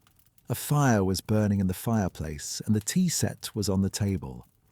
Holmes sank into his chair and took a deep breath. "Ah, Baker Street. There's nowhere like it." Watson sat down in his chair. "I must admit I missed the flat. Sussex was lovely, but London is our home." They sipped their tea in silence for a while, enjoying the warmth of the fireplace. Holmes closed his eyes and recalled their last days in Sussex. The magnificent silhouette of the Night Star, the lines in Elizabeth's diary, Eleanor's grateful eyes. It was all etched in his memory. "Watson," said Holmes without opening his eyes, "you must publish this case as The Secret of the Night Star, but on one condition." "What is it?" "Add a note at the end. Say, 'This story speaks to the power of family and the permanence of love. Sometimes even the darkest secrets come to light at the right time.'" Watson smiled. That's very poetic, Holmes. It doesn't suit you. Holmes laughed. I know, but this case changed me. A little. As the night wore on, Watson retired for the night. But Holmes remained in front of the fireplace. He watched the flames, lost in thought. Sir Reginald had done everything to protect his family. Elizabeth had thought of her loved ones until her last breath. And now, generations later, the family was reunited. Holmes thought of his own family, his brother Mycroft, who lived far away, his parents lost in childhood. The scattered pieces of his family had never truly come together. Perhaps, he thought, perhaps one day I will find my missing pieces too. But for now, this small flat on Baker Street was his home. Watson was his family, and the cases he solved were his legacy. Holmes fell asleep in front of the fireplace. In his dream, the Night Star was moving along the tracks. Its whistle blew. Smoke rose into the sky, and familiar faces waved from the train window. Sir Reginald, Elizabeth, Margaret, Thomas, Eleanor, Arthur. They were all smiling. When morning came, Holmes woke up among the ashes in the fireplace. His neck was stiff, but there was a strange lightness inside him. It was as if a burden he had been carrying for a long time had been lifted from his shoulders. Watson entered with the breakfast tray. "Good morning, Holmes. You've been sleeping in the armchair." Holmes stretched. "I know. I fell asleep while thinking." While they ate breakfast, Watson opened the newspaper. "The Burlington Arcade robbery is still unsolved." Holmes sipped his coffee. "Perhaps we'll look at it tomorrow. I want to rest today." Watson looked at his friend. "Are you really all right, Holmes? I've never seen you like this." Holmes smiled. "I'm fine, Watson. Actually, I haven't felt this good in a long time. The case in Sussex taught me something." "What did you learn?" "That life isn't just about puzzles. That people have value beyond cases. And that sometimes the most important thing isn't finding the right answer, but asking the right question." That day, Holmes did something unusual. He did nothing. He read books, played the violin, watched the street from his window. It was a vacation he hadn't taken in years. When evening came, Holmes picked up his violin and stood by the window. The moon was rising in the sky, and Holmes began to play a soft melody on his violin. The music told of the days in Sussex, the splendour of the evening star, Elizabeth's sadness, Eleanor's joy, the family's reunion. They all danced between the notes. Watson sat in his chair, eyes closed, listening to the music. This was one of the most beautiful moments Holmes had ever played. When the melody ended, a deep silence fell over the room. Holmes put down his violin and looked out the window. "Thank you, Watson," he said quietly. "For what?" "For being here with me, in this case and always." Watson smiled. "Always, Holmes, always." And so another night on Baker Street came to an end. Outside, London hummed. Inside, two friends sat in silence. The secrets of the past had been solved. The mysteries of the future awaited. But for now, this moment was enough. Chapter 6. An unexpected guest. Several days had passed. Life on Baker Street had returned to its usual rhythm. Holmes was busy with his chemical experiments.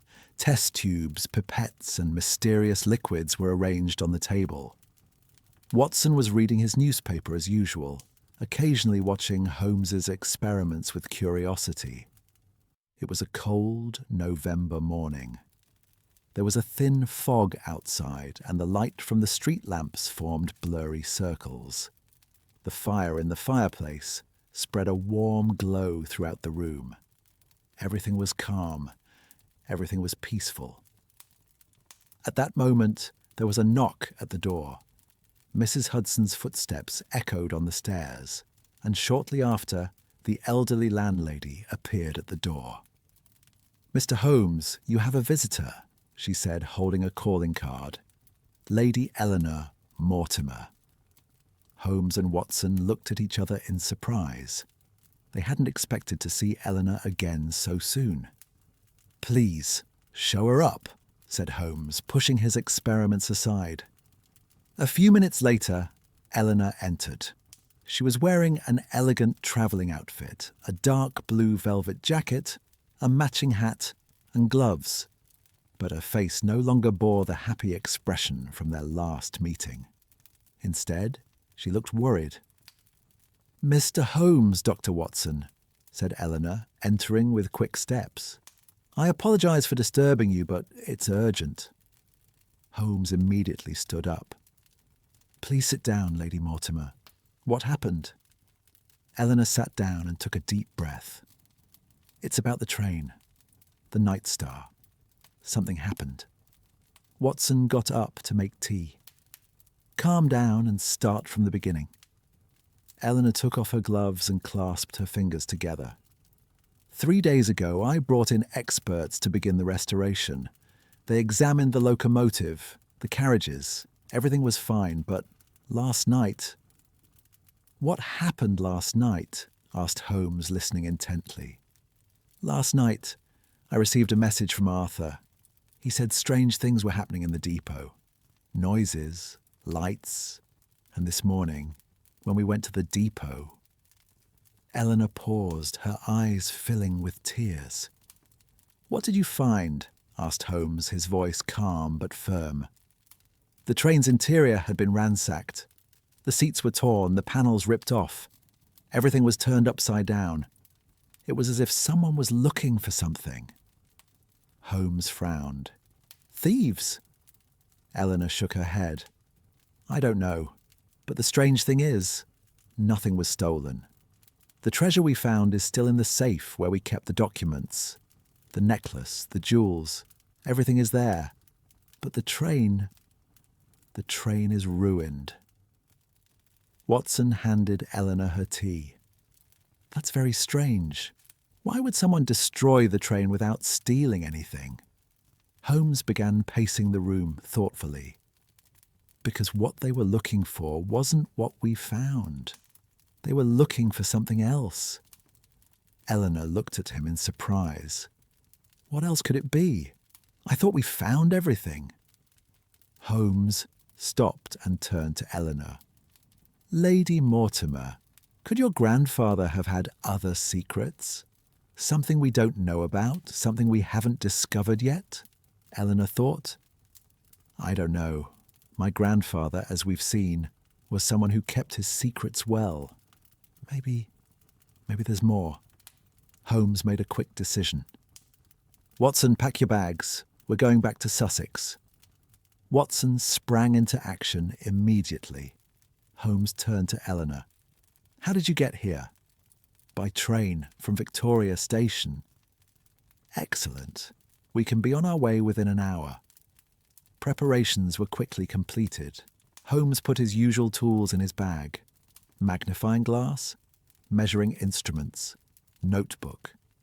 Watson took his medical bag and some cash. They told Mrs. Hudson they would be gone for a few days. At Victoria Station, they boarded the Sussex train. In the compartment, Eleanor explained what had happened in more detail. "Arthur heard noises last night," said Eleanor. "Sounds like something breaking in the storeroom, but he didn't dare go out. When he went to the storeroom in the morning, he found everything turned upside down." Holmes asked, "Have you seen Arthur? How is he?" "He's very frightened. He thinks it's cursed. He says there are ghosts on the train." Holmes smiled slightly. "There are no ghosts, Lady Mortimer. Just a very real, very tangible criminal. And we will find him." Watson asked, "Did you call the police?" Eleanor shook her head. "Yes, but they weren't very interested. They said, vandalism in an old train depot." They didn't think it was important. Holmes grumbled. Typical. The police only care about violent crimes. Subtle matters aren't their specialty. As the train moved further from London, the landscape changed. The city's greyness gave way to the countryside's greenery. Autumn leaves danced in the wind. The sky was cloudy but rainless. Holmes was lost in thought as he looked out the window. Who could be searching for something on the train? And what were they looking for? He ran through the possibilities in his mind. First, random vandals. But that didn't make sense. Random vandals wouldn't target an abandoned train in the middle of nowhere, and they hadn't stolen anything. Second, treasure hunters. Perhaps someone had learned of the Mortimer treasure, but the treasure had already been found and was in a safe place. Third, someone was looking for something that hadn't been found yet. There was another secret inside the train that hadn't been discovered yet. This third possibility caught Holmes's attention. Sir Reginald had hidden his secrets layer by layer. Perhaps the deepest secret had not yet been revealed. When they arrived at Millbrook Station, Arthur was waiting for them. The man looked much more tired than he had a few days earlier. He had dark circles under his eyes and his hands were shaking. "Mr. Holmes, Dr. Watson," said Arthur, greeting them. "Thank you for coming. I don't know what to do." Holmes put his hand on the man's shoulder. "Calm down, Mr. Blackwood. We'll sort everything out." They got into the car and set off for the warehouse. On the way, Arthur recounted what had happened. "It was around midnight," Arthur said. "I was lying in bed but couldn't sleep. That's when I heard the noises. They were coming from the warehouse. Metal sounds, breaking sounds." Holmes asked, "Did you go outside?" Arthur looked embarrassed. "No, I was scared. My uncle used to say the train was cursed, and I believed him." Watson asked gently, "What did you see in the morning?" "When I went to the warehouse, the doors were open. When I went inside, everything was torn apart. The seats were ripped. The upholstery was torn off. The wall panels were broken. It was as if a monster had attacked inside." Holmes asked thoughtfully, "Just inside the train, or the depot too?" Arthur thought. "Just the train. The depot itself was untouched." This was an important detail. The attacker had focused specifically on the train, not the depot. He was looking for something and believed it was inside the train. When they reached the depot, Holmes immediately went inside. Eleanor and Watson followed him. Arthur hesitated at the door. He seemed reluctant to go in. The state of the Night Star was truly pitiful. The locomotive was untouched, but the passenger cars were destroyed. The velvet seats were torn, the cotton stuffing spilling out. Wooden panels were ripped off, some completely shattered. Floorboards were up, revealing the metal structure beneath. Holmes walked carefully among the wreckage. He took out his magnifying glass and began examining the details. He looked at every broken piece, every torn fabric, every torn panel. "Interesting," he said to himself. Watson approached. "What did you find?" Holmes showed him a piece of fabric. "Look, this is torn, not randomly but systematically. Someone methodically searched the inside of every seat. And look here." He pointed to a torn panel. This panel was removed with a screwdriver. Not brute force, a tool was used. Vandals don't work like this. This is a professional search. Eleanor asked anxiously, "Professional? You mean someone knew what they were looking for?" Holmes nodded. "Absolutely. And this person knows the train's structure well. Look, they only search places that could be secret compartments. Smooth walls, smooth floors were untouched.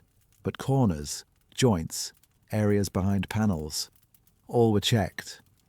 Watson asked thoughtfully, "So, what were they looking for?" Holmes stood up and looked around.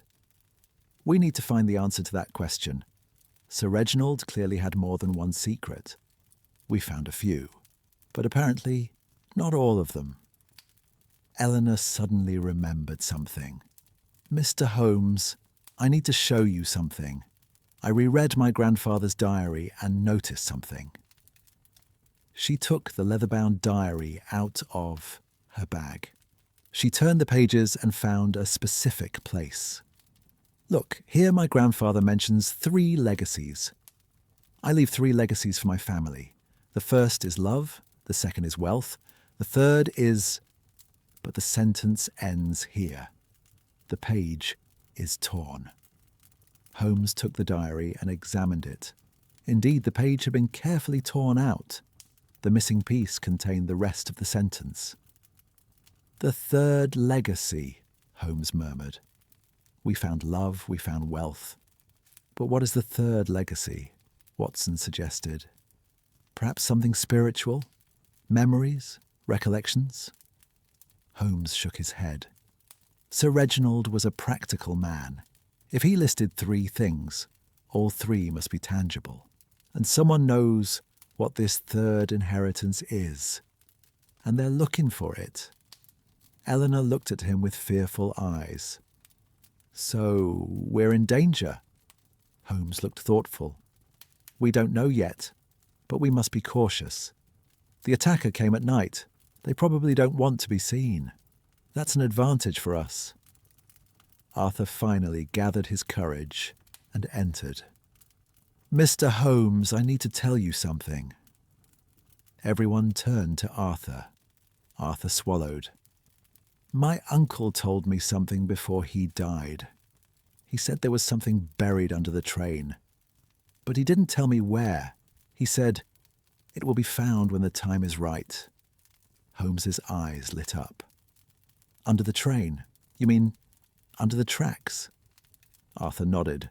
"I think so. But I don't know exactly where." Holmes sprang into action. "Watson, get the lanterns. We're going to look under the train."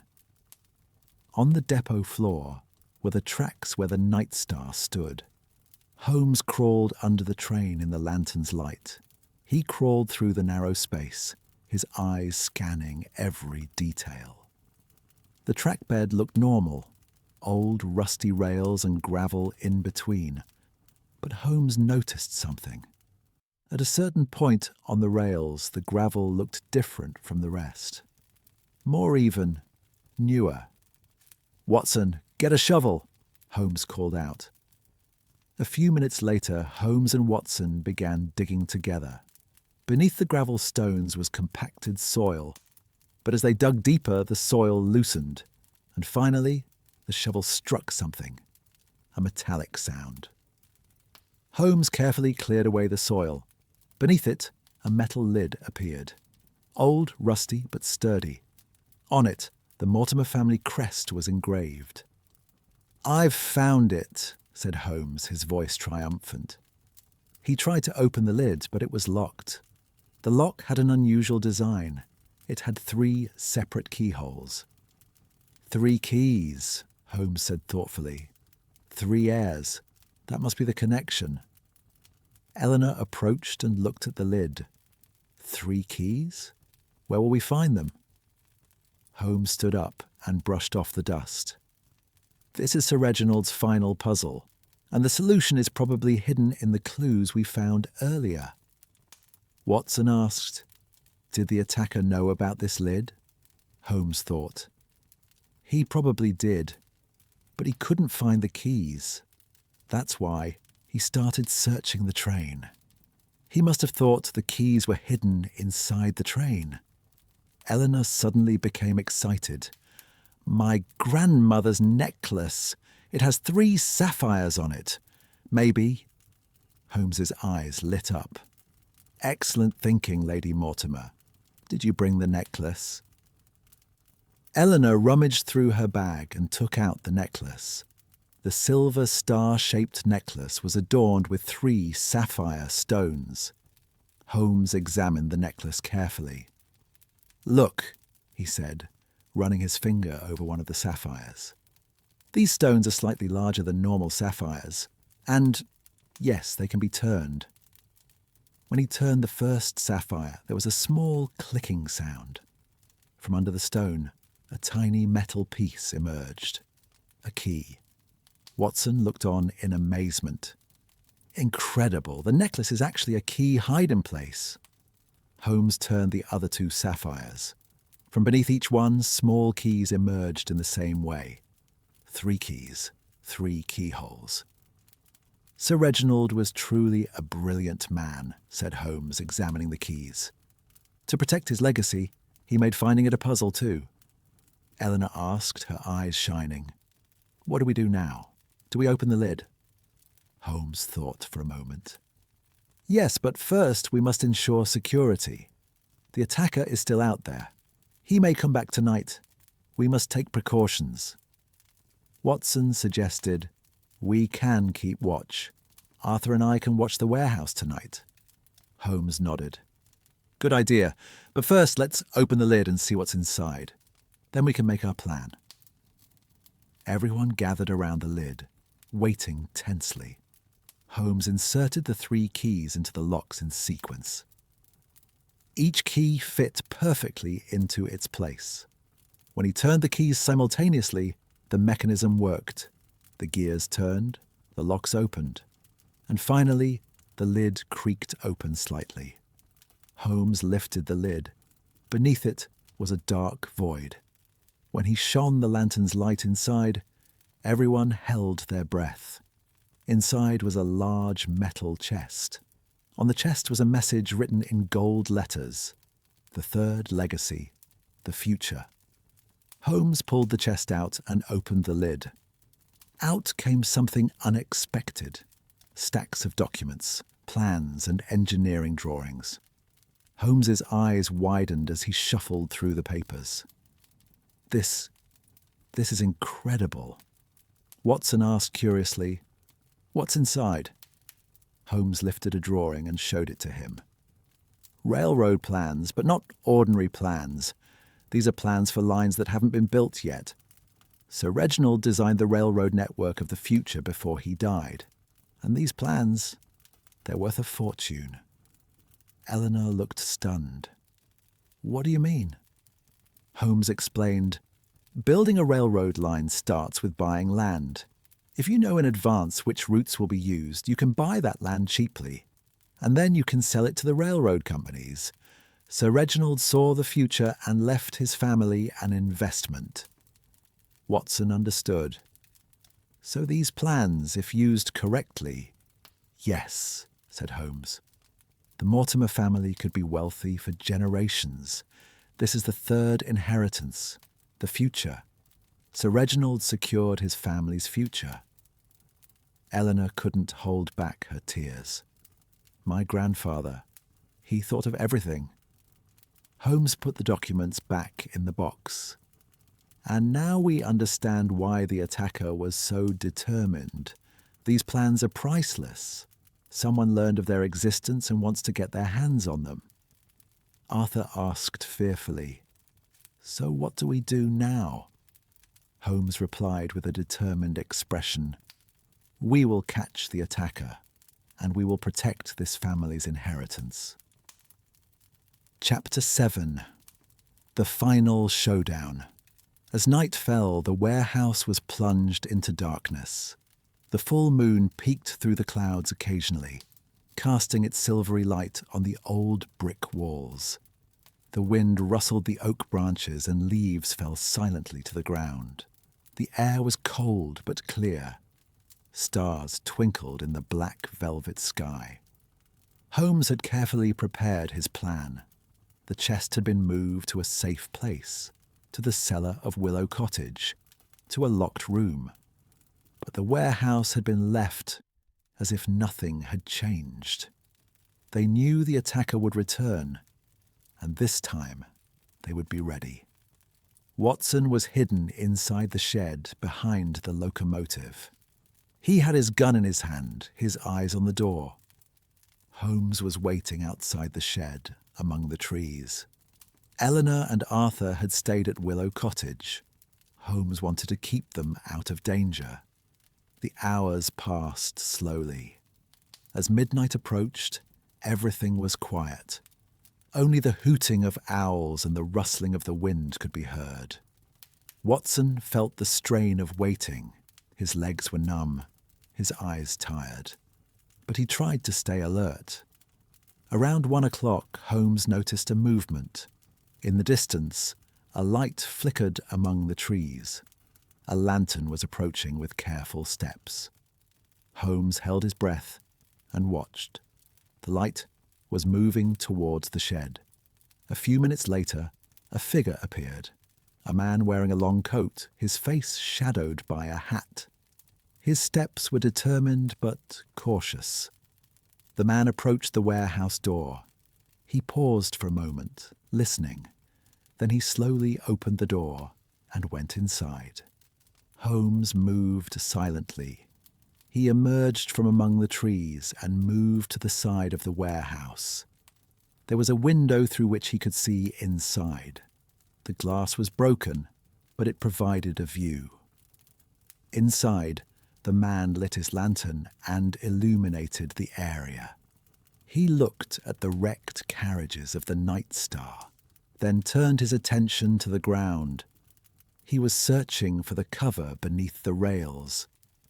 Watson watched from behind the locomotive. He tried to see the man's face, but the shadow of his hat was in the way. But he noticed something. The man had a metal crowbar in his hand. His intentions were clearly malicious. The man found the cover. He bent down and examined it. He was surprised to see it was open. He lifted the cover and looked inside. Seeing it was empty, he cursed. "Damn it," the man said, his voice echoing in the shed. "I'm too late." At that moment, Holmes moved. He entered through the shed door, cane in hand. "No," said Holmes, his voice calm but authoritative. "You're not too late. You're right on time." The man flinched and turned. He pointed his lantern at Holmes, squinting. "Sherlock Holmes," said the man, his voice icy. "I wasn't expecting you." Holmes took a few steps closer. "It's interesting that you know me, but I don't know you. Would you introduce yourself?" The man paused for a moment. Then he took off his hat. Beneath it appeared a middle-aged face. Sharp features, dark eyes, greying hair. His expression was cold. "My name is Frederick Ashford," said the man. "I was Sir Reginald Mortimer's former business partner." Holmes raised his eyebrows. "Former business partner? I haven't come across your name in the records." Ashford laughed bitterly. "Of course you haven't. Reginald erased everything. He erased me from history. But I haven't forgotten. I haven't forgotten for 30 years. Watson emerged from behind the locomotive, his gun pointed at Ashford. "Keep your hands where I can see them." Ashford looked at Watson but showed no fear. "Ah, faithful Dr. Watson, always at Holmes's side." Holmes asked, "What do you want, Ashford, and why are you attacking the Mortimer family?" Ashford's face twisted with rage. "What do I want? I want back what was stolen from me. Those plans, those railroad plans, were the product of my work. I put years of effort into them, and Reginald took everything from me." Holmes listened carefully. "How so?" Ashford began to explain, his voice filled with pain. "In the early 1870s, Reginald and I were partners. We had founded a railway company together. I was the engineer, he was the financier. We planned the future railway network together. We calculated which lines would be built, which lands would increase in value. But then," Ashford continued, his voice trembling, "Reginald ousted me. He exploited a loophole in the partnership agreement. He kicked me out of the company and took all the plans for himself. And I was left with nothing." Watson asked, "And 30 years later, you came to take revenge?" Ashford shook his head. Not revenge, Justice. Those plans are mine. Reginald is dead. No one can stop me now. I will take those plans and reclaim my life. Holmes asked thoughtfully, "How did you learn of the plan's existence? They had been hidden for 30 years. Ashford's eyes lit up. "I got hold of one of Reginald's diaries. It was sold at auction years ago. In it, he mentioned 3 legacies. I researched for years, piecing it together, and finally, I learned the train's secrets." Holmes nodded.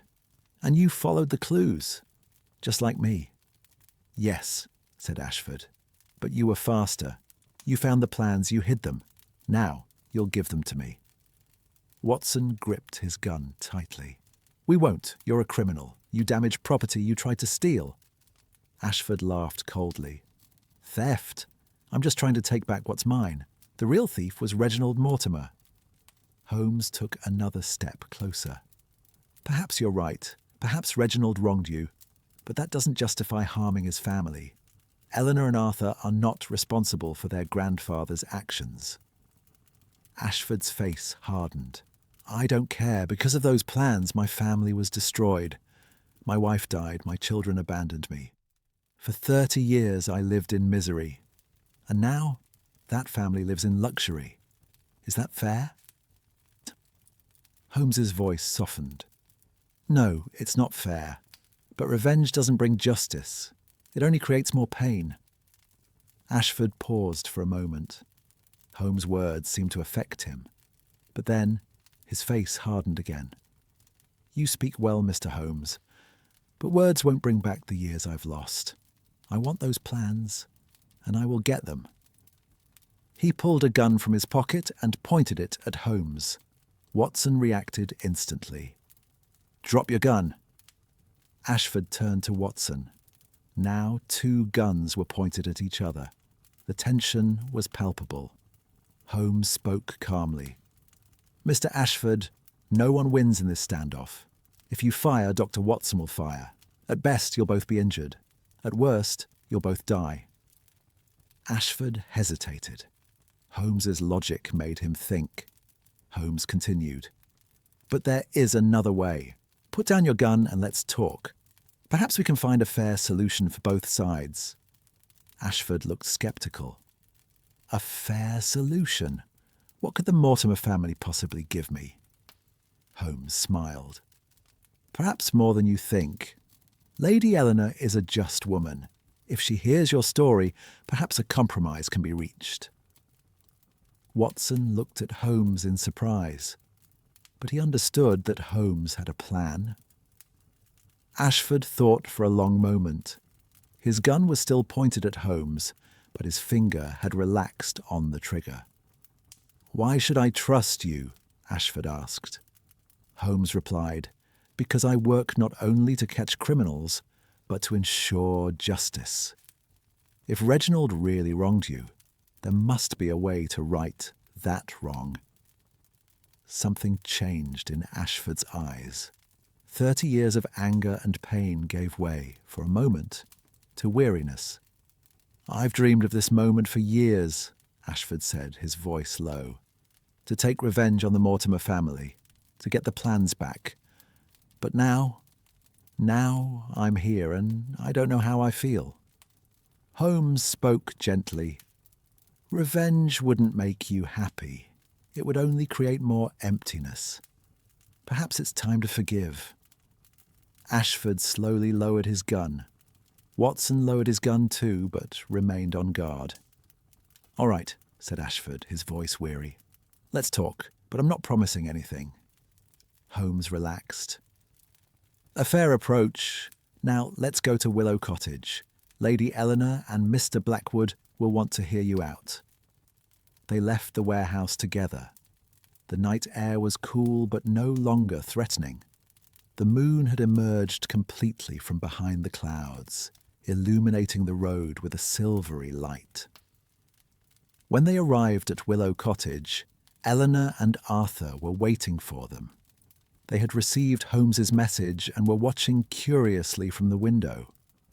When the door opened, fear appeared on Eleanor's face. She flinched when she saw Ashford. "Who is this?" she asked, her voice trembling. Holmes explained. "This is Frederick Ashford, your grandfather's old business partner. He has a story to tell you."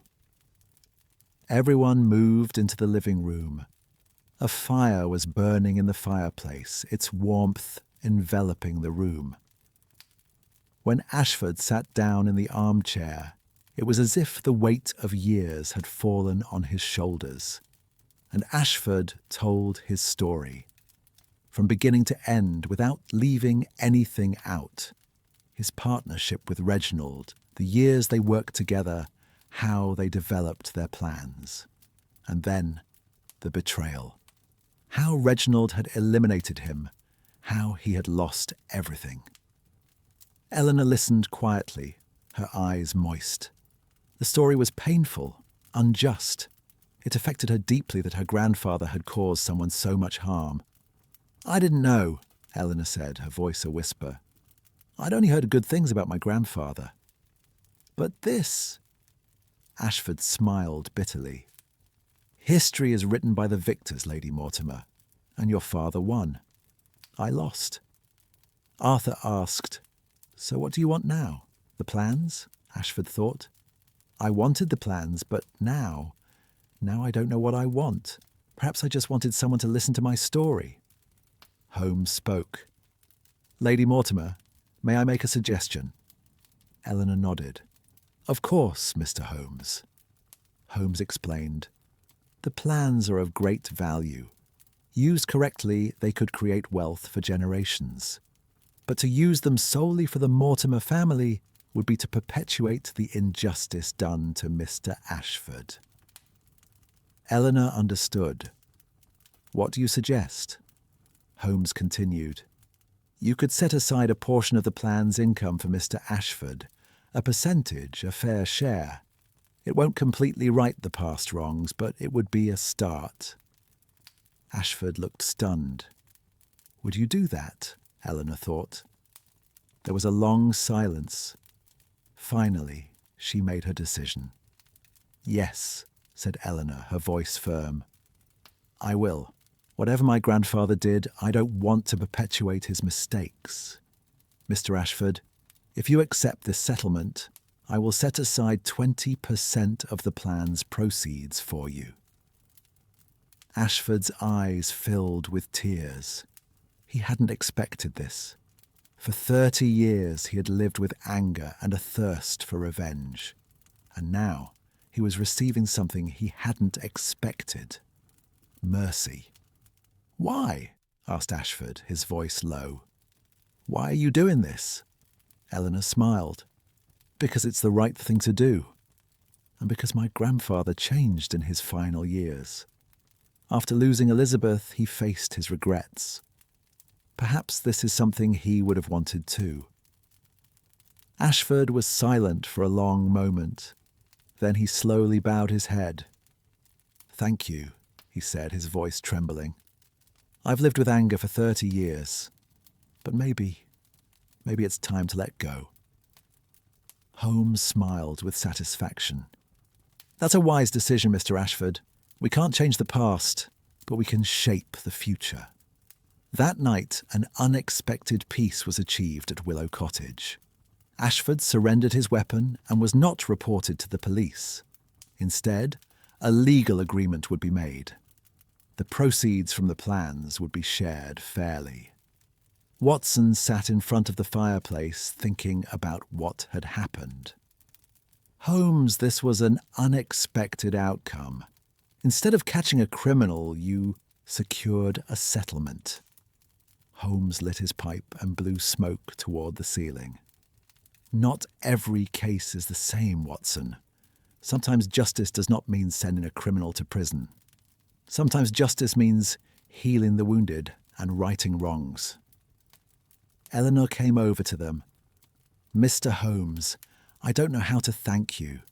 Not only did you solve my family secrets, you also prevented a tragedy from happening again." Holmes bowed slightly.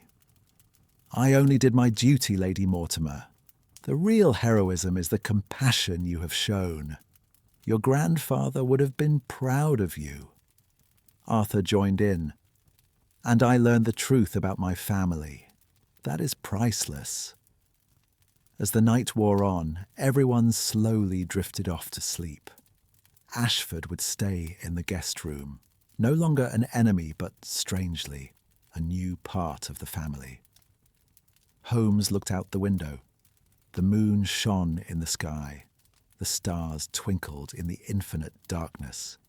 And the night star lay silently in the warehouse, its secrets revealed, its burden lifted. "Watson," said Holmes without turning around, "this case has taught me a lot." Watson came over. "For example," Holmes smiled, "for example, that even the most complex puzzles have a simple solution. Love, compassion, forgiveness. These are stronger than logic." Watson nodded. "You're changing, Holmes, and that's a good thing." Holmes turned and looked at his friend. "Perhaps, or perhaps I'm just discovering a part of myself that has always been there." When morning came, everyone gathered for breakfast. The table was laden with hot food, eggs, bacon, fresh bread, jam. The sun streamed through the windows, bathing the room in golden light. Ashford sat at the table, eating quietly. The hard expression on his face had softened. 30 years of anger had melted away overnight. Eleanor asked everyone to raise their glasses. "To new beginnings," she said, smiling. Everyone raised their glasses. "To new beginnings." After breakfast, Holmes and Watson prepared to return to London. Eleanor and Arthur went outside to see them off. "Mr. Holmes," said Eleanor, extending her hand, "this family's debt to you is unpayable. Without you, my grandfather's secrets would have remained hidden forever." Holmes shook her hand. "Without you, Lady Mortimer, these secrets would have no meaning. You are worthy of this legacy." Arthur also thanked them. "Mr. Holmes, Dr. Watson, you always have a place in this house. Whenever you come to Sussex, our door is open to you." Watson smiled. "One day, we want to take a tour on the restored Night Star. Don't forget." Eleanor replied with shining eyes. "I promise. That train will be back on the tracks, and you will be the first passengers." Final goodbyes were said, final handshakes exchanged. Holmes and Watson began walking toward the station. Behind them, Willow Cottage grew smaller, but the impression they left would last forever. On the train to London, Watson spoke as he watched the scenery from the window. "This was one of our most unusual cases, Holmes." Holmes smiled. "Yes, but also one of the most satisfying." "Why?" Holmes thought. "Because in this case, everyone won. Eleanor found her family, Arthur learned about his past, Ashford found peace. And what did you gain?" Holmes looked out the window, the greenery of the Sussex countryside reflected in his eyes. "I," said Holmes, his voice soft, "learned a lesson. That life is not just about puzzles, that people have value beyond cases, and that sometimes the greatest success is not catching a criminal, but healing a heart." As the train rolled along the tracks, Holmes closed his eyes. In his mind, the image of the Night Star came to life. That magnificent train had waited for years, keeping its secrets. And finally, when the right time came, it had told its story. Some secrets must remain hidden forever, but others wait to be brought to light, and when the right person comes along, doors open, curtains rise, and the truth emerges. Sherlock Holmes had discovered this truth, and this discovery would change him forever.